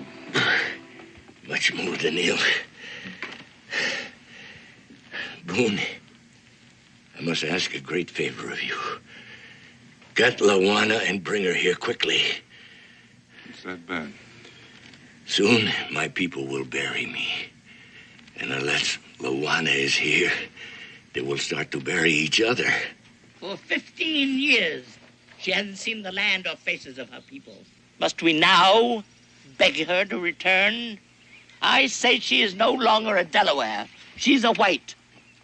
And I want no white for my queen. I challenge the words of my cousin. Luana is my daughter, blood of my blood. Does council deny her the right to be queen? We do not deny her the right. We question her fitness. And what will answer your question? To see her for ourselves. You shall see her. Daniel Boone will bring her here. You can judge her for her fitness. Is it agreed?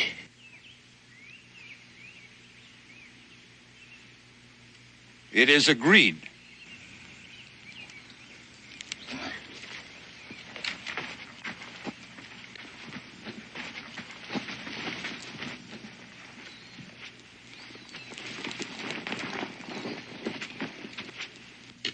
Do you remember why I asked you to take Lawana away many years ago? To learn the ways of the white man. That is true. But there was another better reason. More important, I feared for her life. Tatama? Tatama.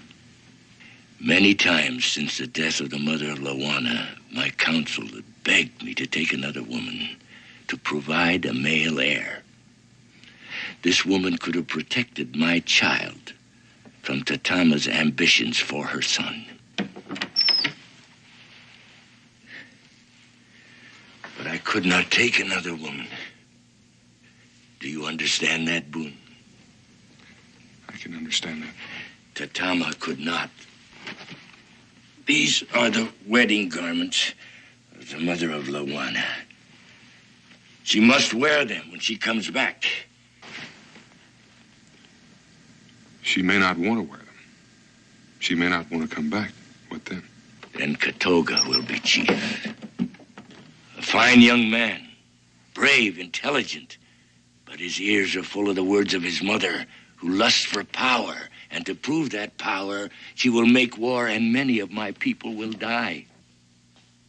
Boone, it is the deepest wish of this old man to see his only child once more before he dies. Tennis gone?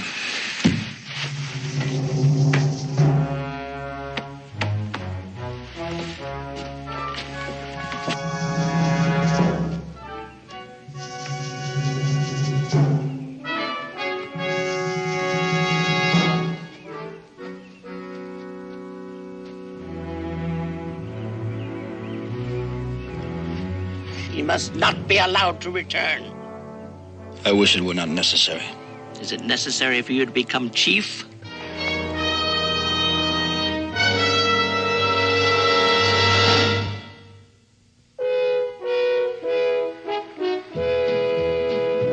Daniel Boone, what a doer, what a dream comer, truer was he. From the coonskin cap on the top of old Dan to the heel of his rawhide shoe, the ripidest, roaringest, fightingest man the frontier ever knew. Oh, Daniel Boone was a man, yes, a big man, with an eye like an eagle and as tall as a mountain was he. Oh, Daniel Boone was a man, a big man, and he fought for America to make all Americans free. Daniel Boone was a doer, what a dream comer, truer was he. Daniel Boone, Daniel Boone.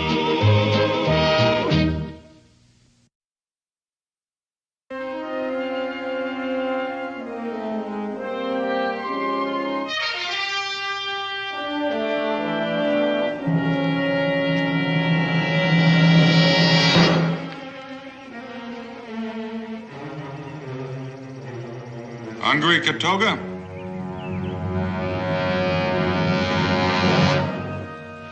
Help yourself.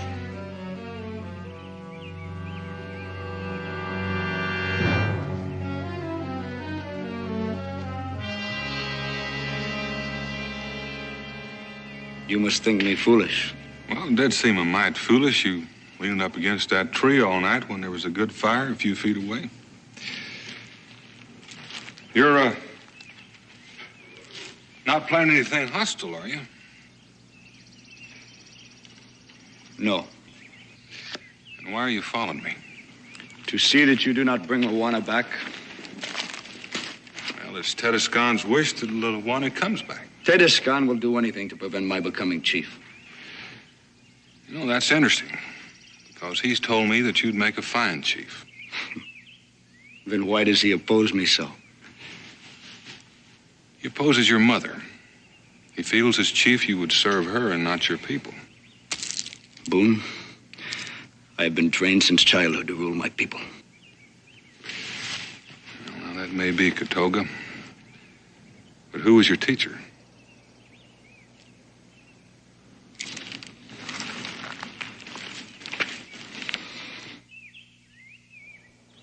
Luana will not want to come back. Well, maybe we ought to leave that up to her. She's still Tedescon's daughter.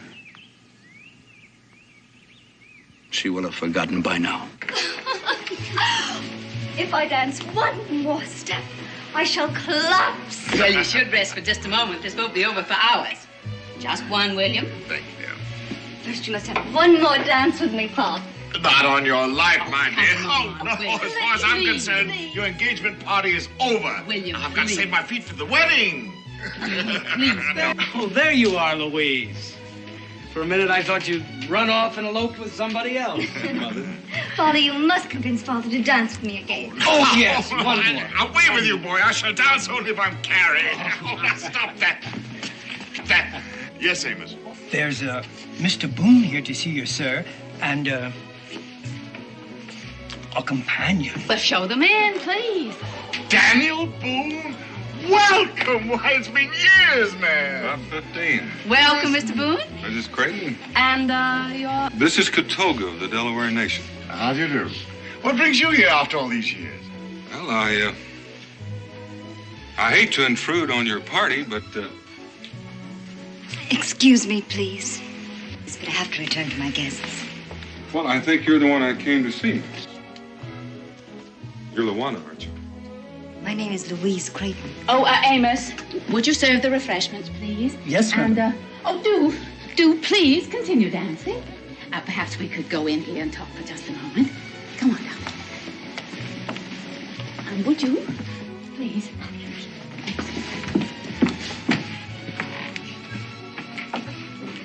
Now, darling, don't be foolish. You know that it was Mr. Boone who brought you to us. And you were called Luana when you were a small child. Of course, Mother. I'm sorry. Why did you want to see me, Mr. Boone? Well, your father sent me. He wants me to take you to him. My father? Come now, Daniel. You know the child's had only one father, me. She doesn't even remember Tedescan.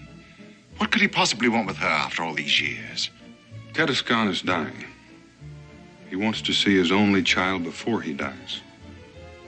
He wants her to take her rightful place as queen. Queen? Queen of what, for heaven's sakes? Queen of the Delaware Nation. Nonsense. That's enough, Father. I'm sorry to hear Tedescan is ill. He's a great man, a fine leader. But believe me, Louise is no more fit to be Queen of the Delawares than I am to be King of Prussia.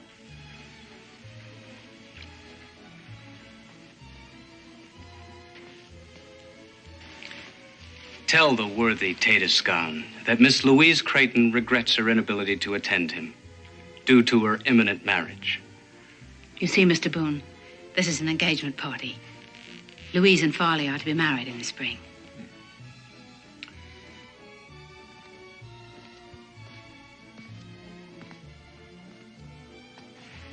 I haven't heard anything from you yet, miss. It's all so sudden and confusing. I don't even remember him. What would I say to him? I don't think you'd find Tatiscan hard to talk to.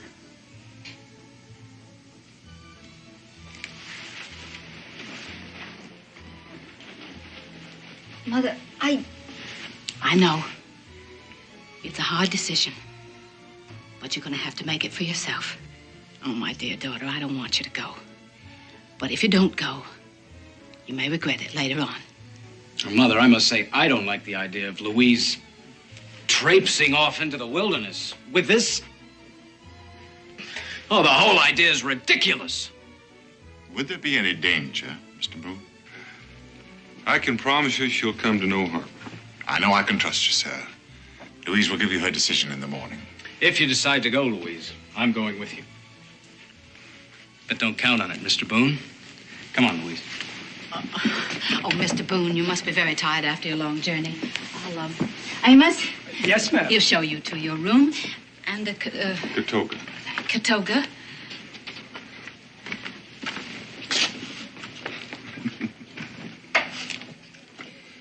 Good night. Good night. Elizabeth, I could use that drink.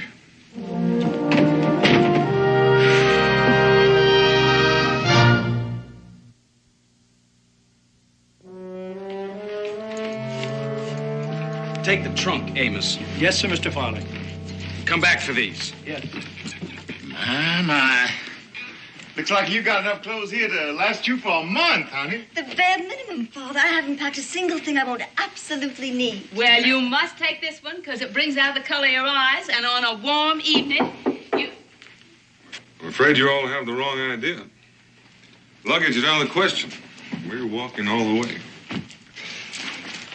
I think you'll find this better for traveling than anything you have in those valises. It was your mother's. She can't possibly wear that. It's very soft. Delaware women have strong teeth Strong teeth? to chew the skins and make them soft.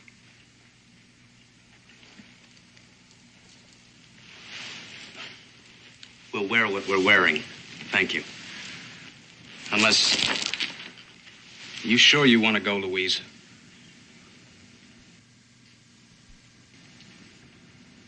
Yes, I'm sure.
Was it necessary to be so rough?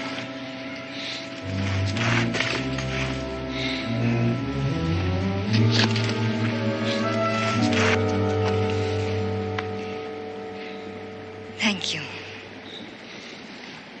One gum. What's that gibberish? Well, that's Delaware for you're welcome. You may have noticed, Creighton, that it makes more sense sometimes to have a woman walk behind you. Like a squaw? Like a squaw.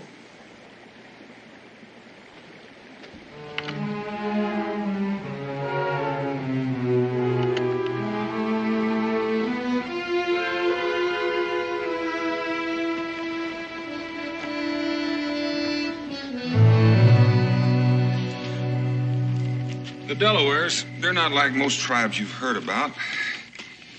They stay pretty much in one place.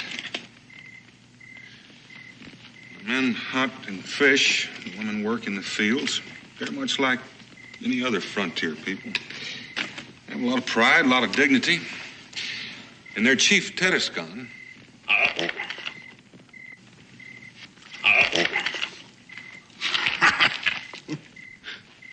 Pride and dignity, indeed. You were saying, Mr. Boone? You were telling us about the charms of the Delaware people. well, now, Katoga's not really like that. He's just putting on a show for you. Why, pray? He's trying to scare you off Scare me off. Why? because he wants to be chief himself. But I'm not going. I'm just going to visit. Now, he really can't be sure of that. He thinks you might talk to Tedescon. Change your mind. Eat some. Very good. That's enough.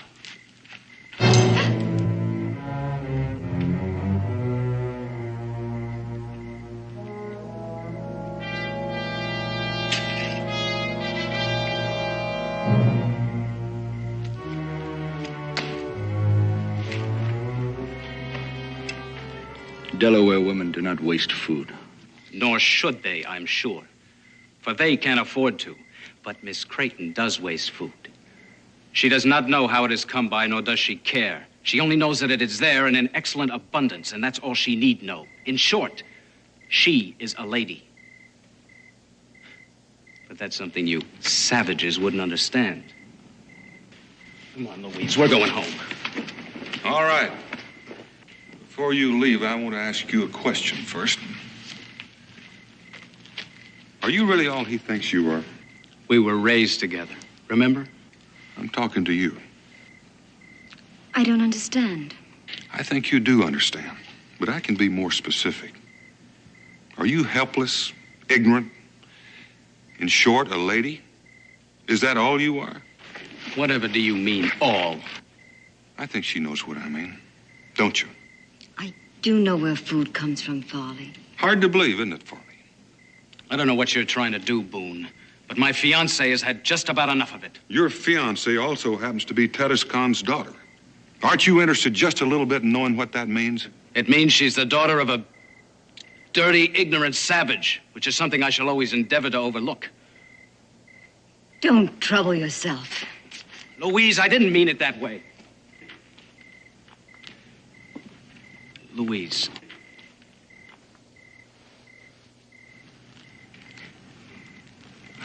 We're to be married. But only if we overlook certain things. Isn't that true? Yes.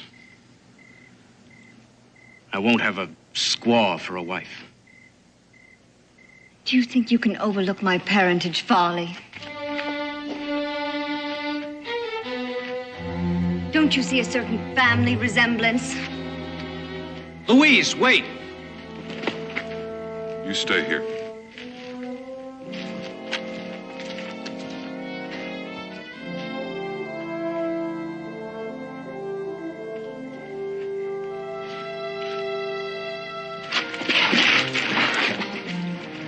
You'll dirty your hand.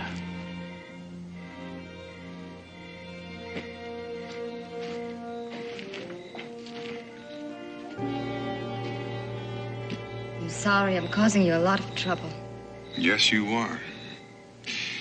I made a promise to. Well, how did Farley put it? A dirty, ignorant savage? But I plan on keeping it if I can. Luana, you can go on back with Farley, all right. But on his terms. as a dainty little doll who faints at the sight of a hunk of meat. Do you want that? I don't know. Could it be that you're ashamed of what you are? That you're pretending to be a fool so you can call yourself a lady? I am ashamed. And I've always been ashamed. Why, Lou? Because. Because you don't know anything about Indians except what you've heard. You know, most people don't hate Indians. They pity them. They want to uplift them. Which pretty much means that they think they're inferior. I suppose it does. Take Katoga. Would anyone in their right senses dare pity him? No. No. Because he's proud of who he is and of what he is. And so should you be. You're the daughter of Tedescan, a great ruler of a proud people. Feeling inferior the way you do, you may not be worthy of him. Mr. Boone,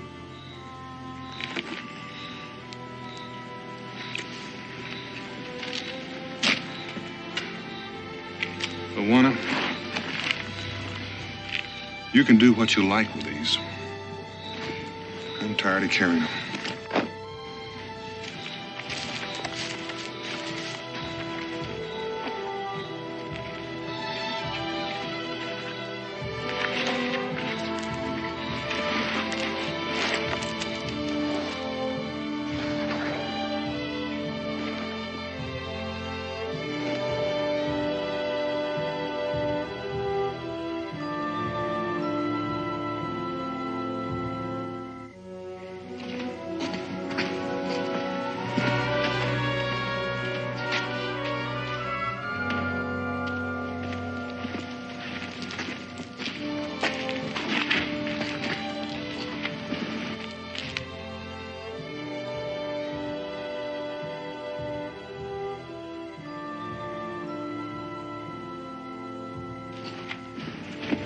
What the devil does this mean?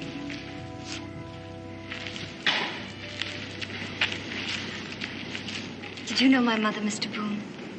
A long time ago. Do I look like her? Very much. Do you intend to remain in those ridiculous garments? They're quite comfortable.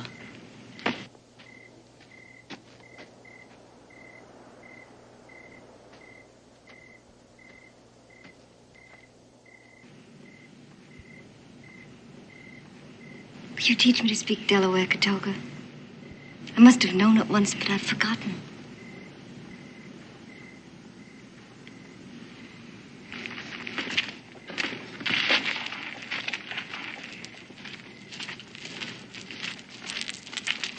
Have I done something wrong? Well, in a way, you're more or less asking him to cut his own throat. Because he wants to be chief. That's right.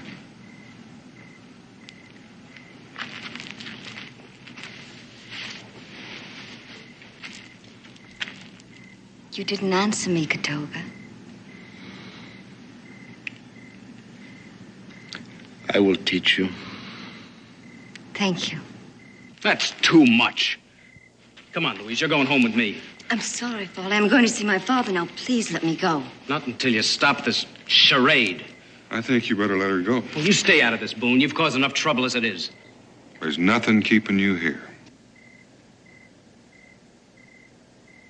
Louise? I'm sorry, Foley.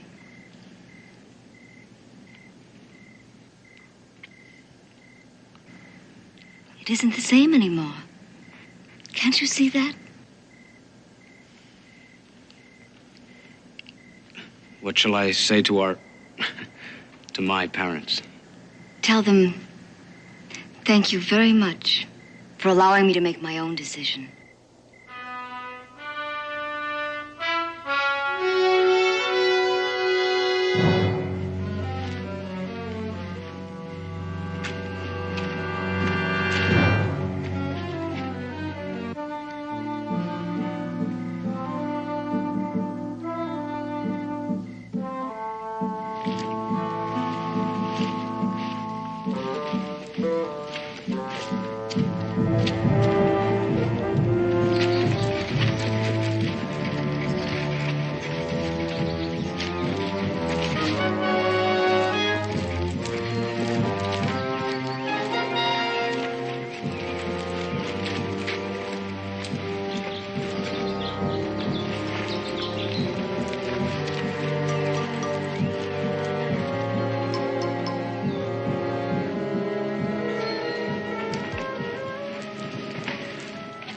Wangom gusto kawan no chan. Welcome, my child. I did not think you could remember our language. Katoga taught me a few words on the way. Katoga?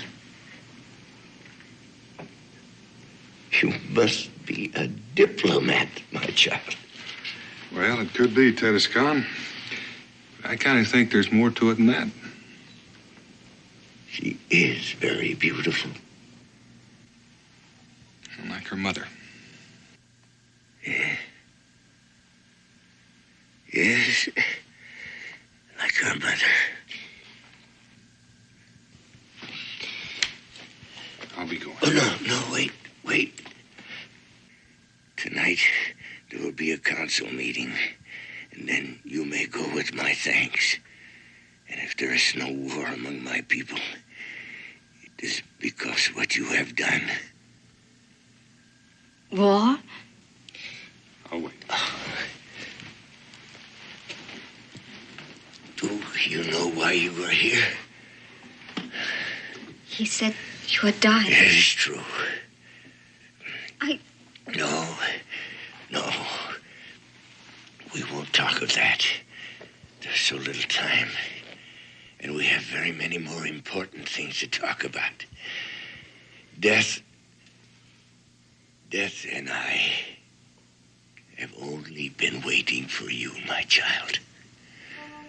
Yeah. Sit beside me. Are you afraid of me? No. Then why do you weep? I have two fathers. And I am losing them both. That is hard. But what I will ask of you is harder still. Tell me, are you a person of strength and courage? I don't know. It is not proper to be modest with me. And yes, I am. Then listen carefully, and I will explain. I'll get some water.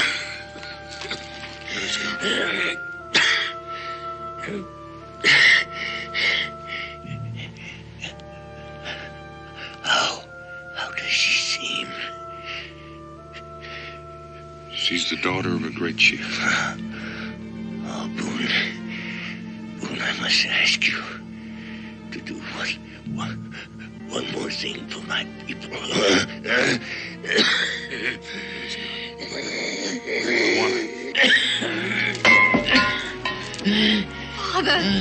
Father!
I loved him too.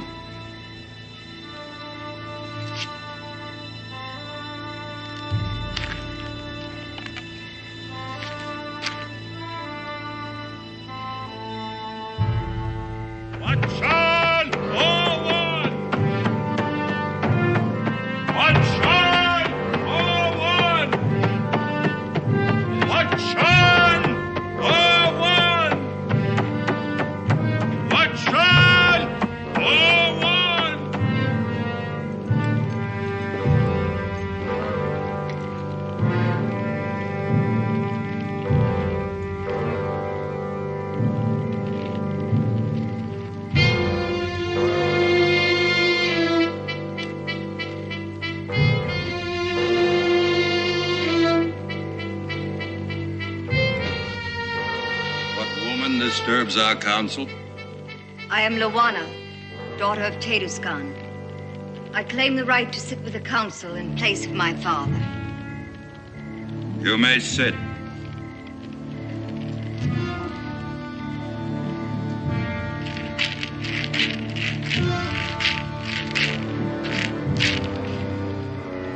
The council will begin.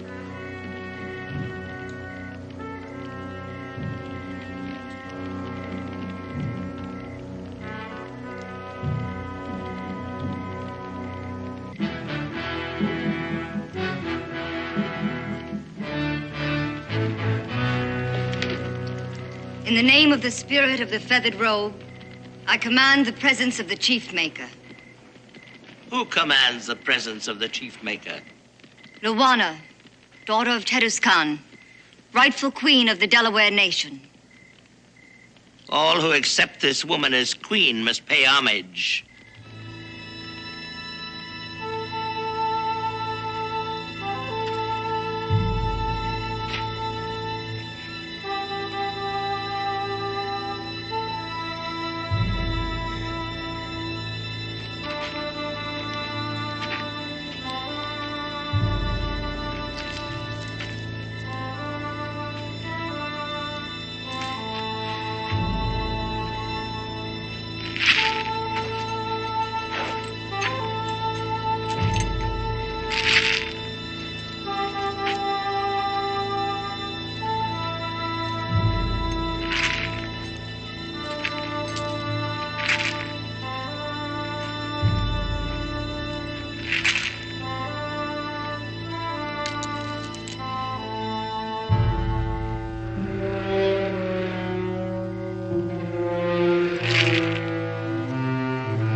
I demand the ancient trial of kings.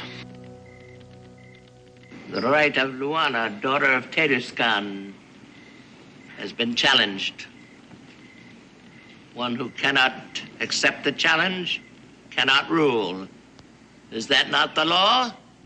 It is the law. Do you accept the challenge? I accept. Do you understand what the trial requires? That only the bravest may endure it? Only the bravest is fit to rule. It is your right to stand guard over the place of trial. I will stand guard. It is your right to choose one to stand guard with him. I choose Daniel Boone. Does Daniel Boone agree? I agree. So be it.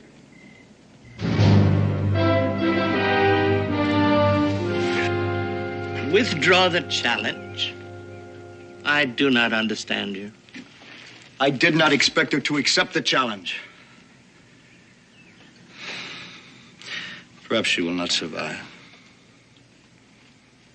It is her business to withdraw Or would you rather spend your life subject to a woman? There are those that say I'm already subject to a woman and that you... Speak up, my son. Say what is in your mind.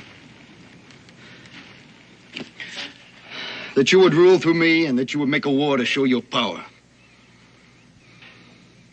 Do you believe this? I do not know. I have spent my life trying to win the feathered robe for you. Do you think I would steal it from your shoulders? Have I ever given you reason to distrust me? Answer me, my son. No, my mother. No, you have not. Well, then trust me now. You will be chief. Not slave to mother or queen, but chief. I promise you this.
Stop this, Katoga.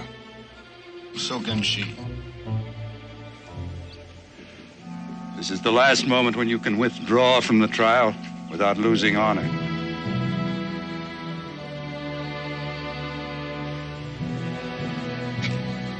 Let the trial begin. So be it.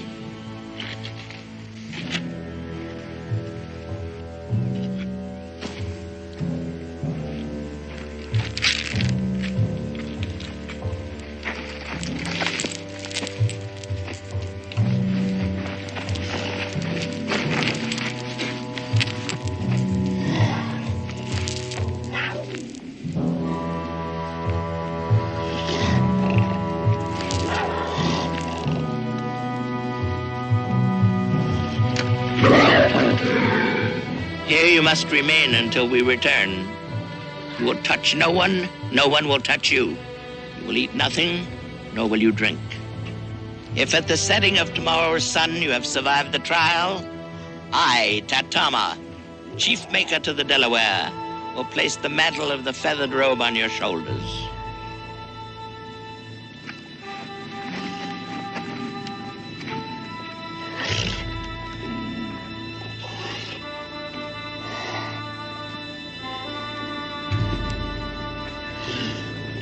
Aye, aye.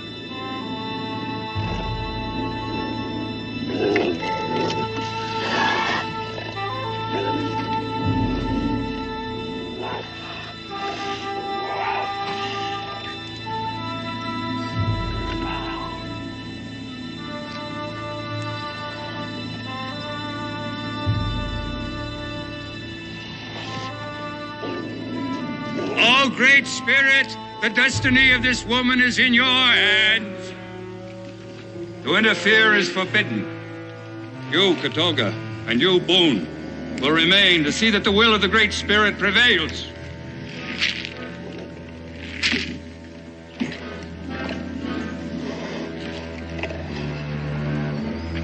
You may not hold weapons. It is the law.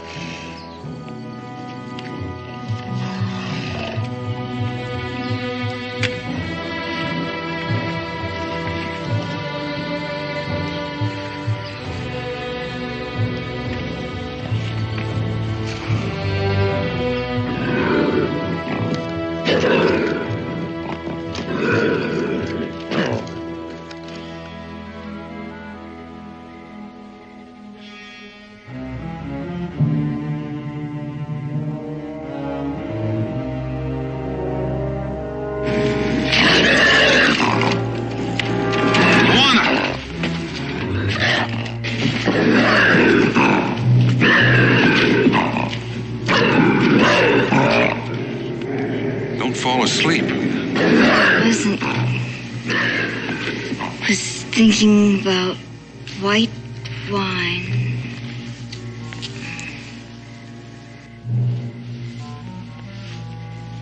Have you ever had white wine, Katolka? I've never had white wine. Poor Katolka. Pity Katolka. I never should have gotten you into this in the first place. I'm all right. Just a bit chilled. Well, you better enjoy the chill while you can. It's going to be daylight before long.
Can't take anymore.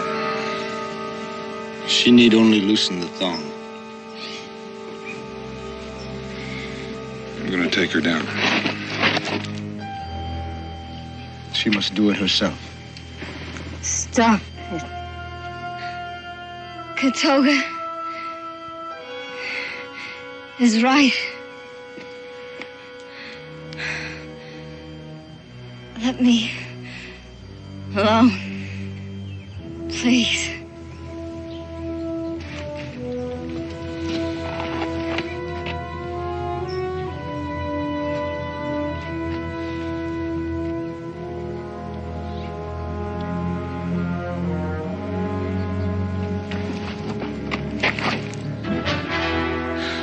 Stay with her.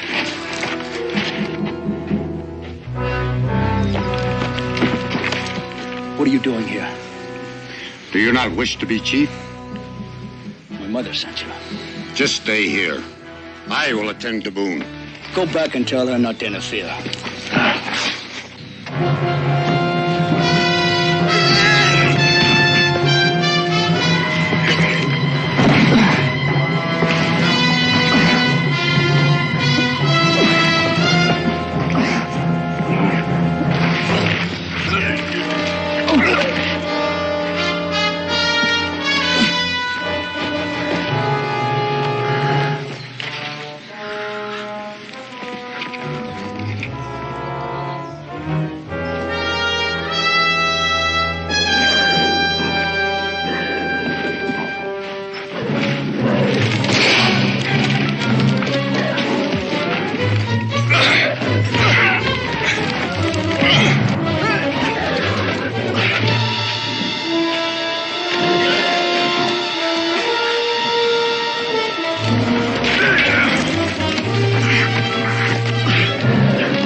Katoga, are you all right?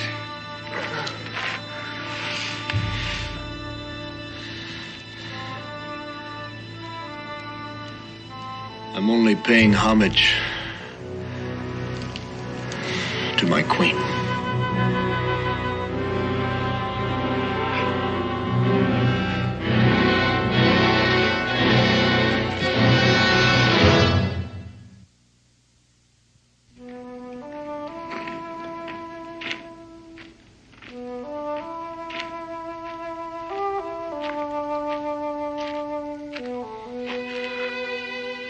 You would be proud.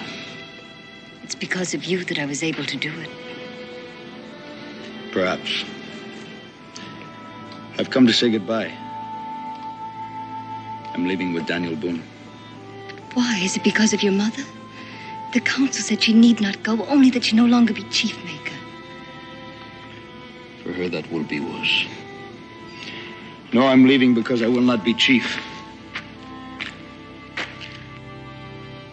I've sworn this to myself. Isn't there another way, Katoga? Must a queen rule alone? You're very bold. I keep surprising myself. But a queen should be bold. What surprises me even more is that a man who wants to be chief should be so shy.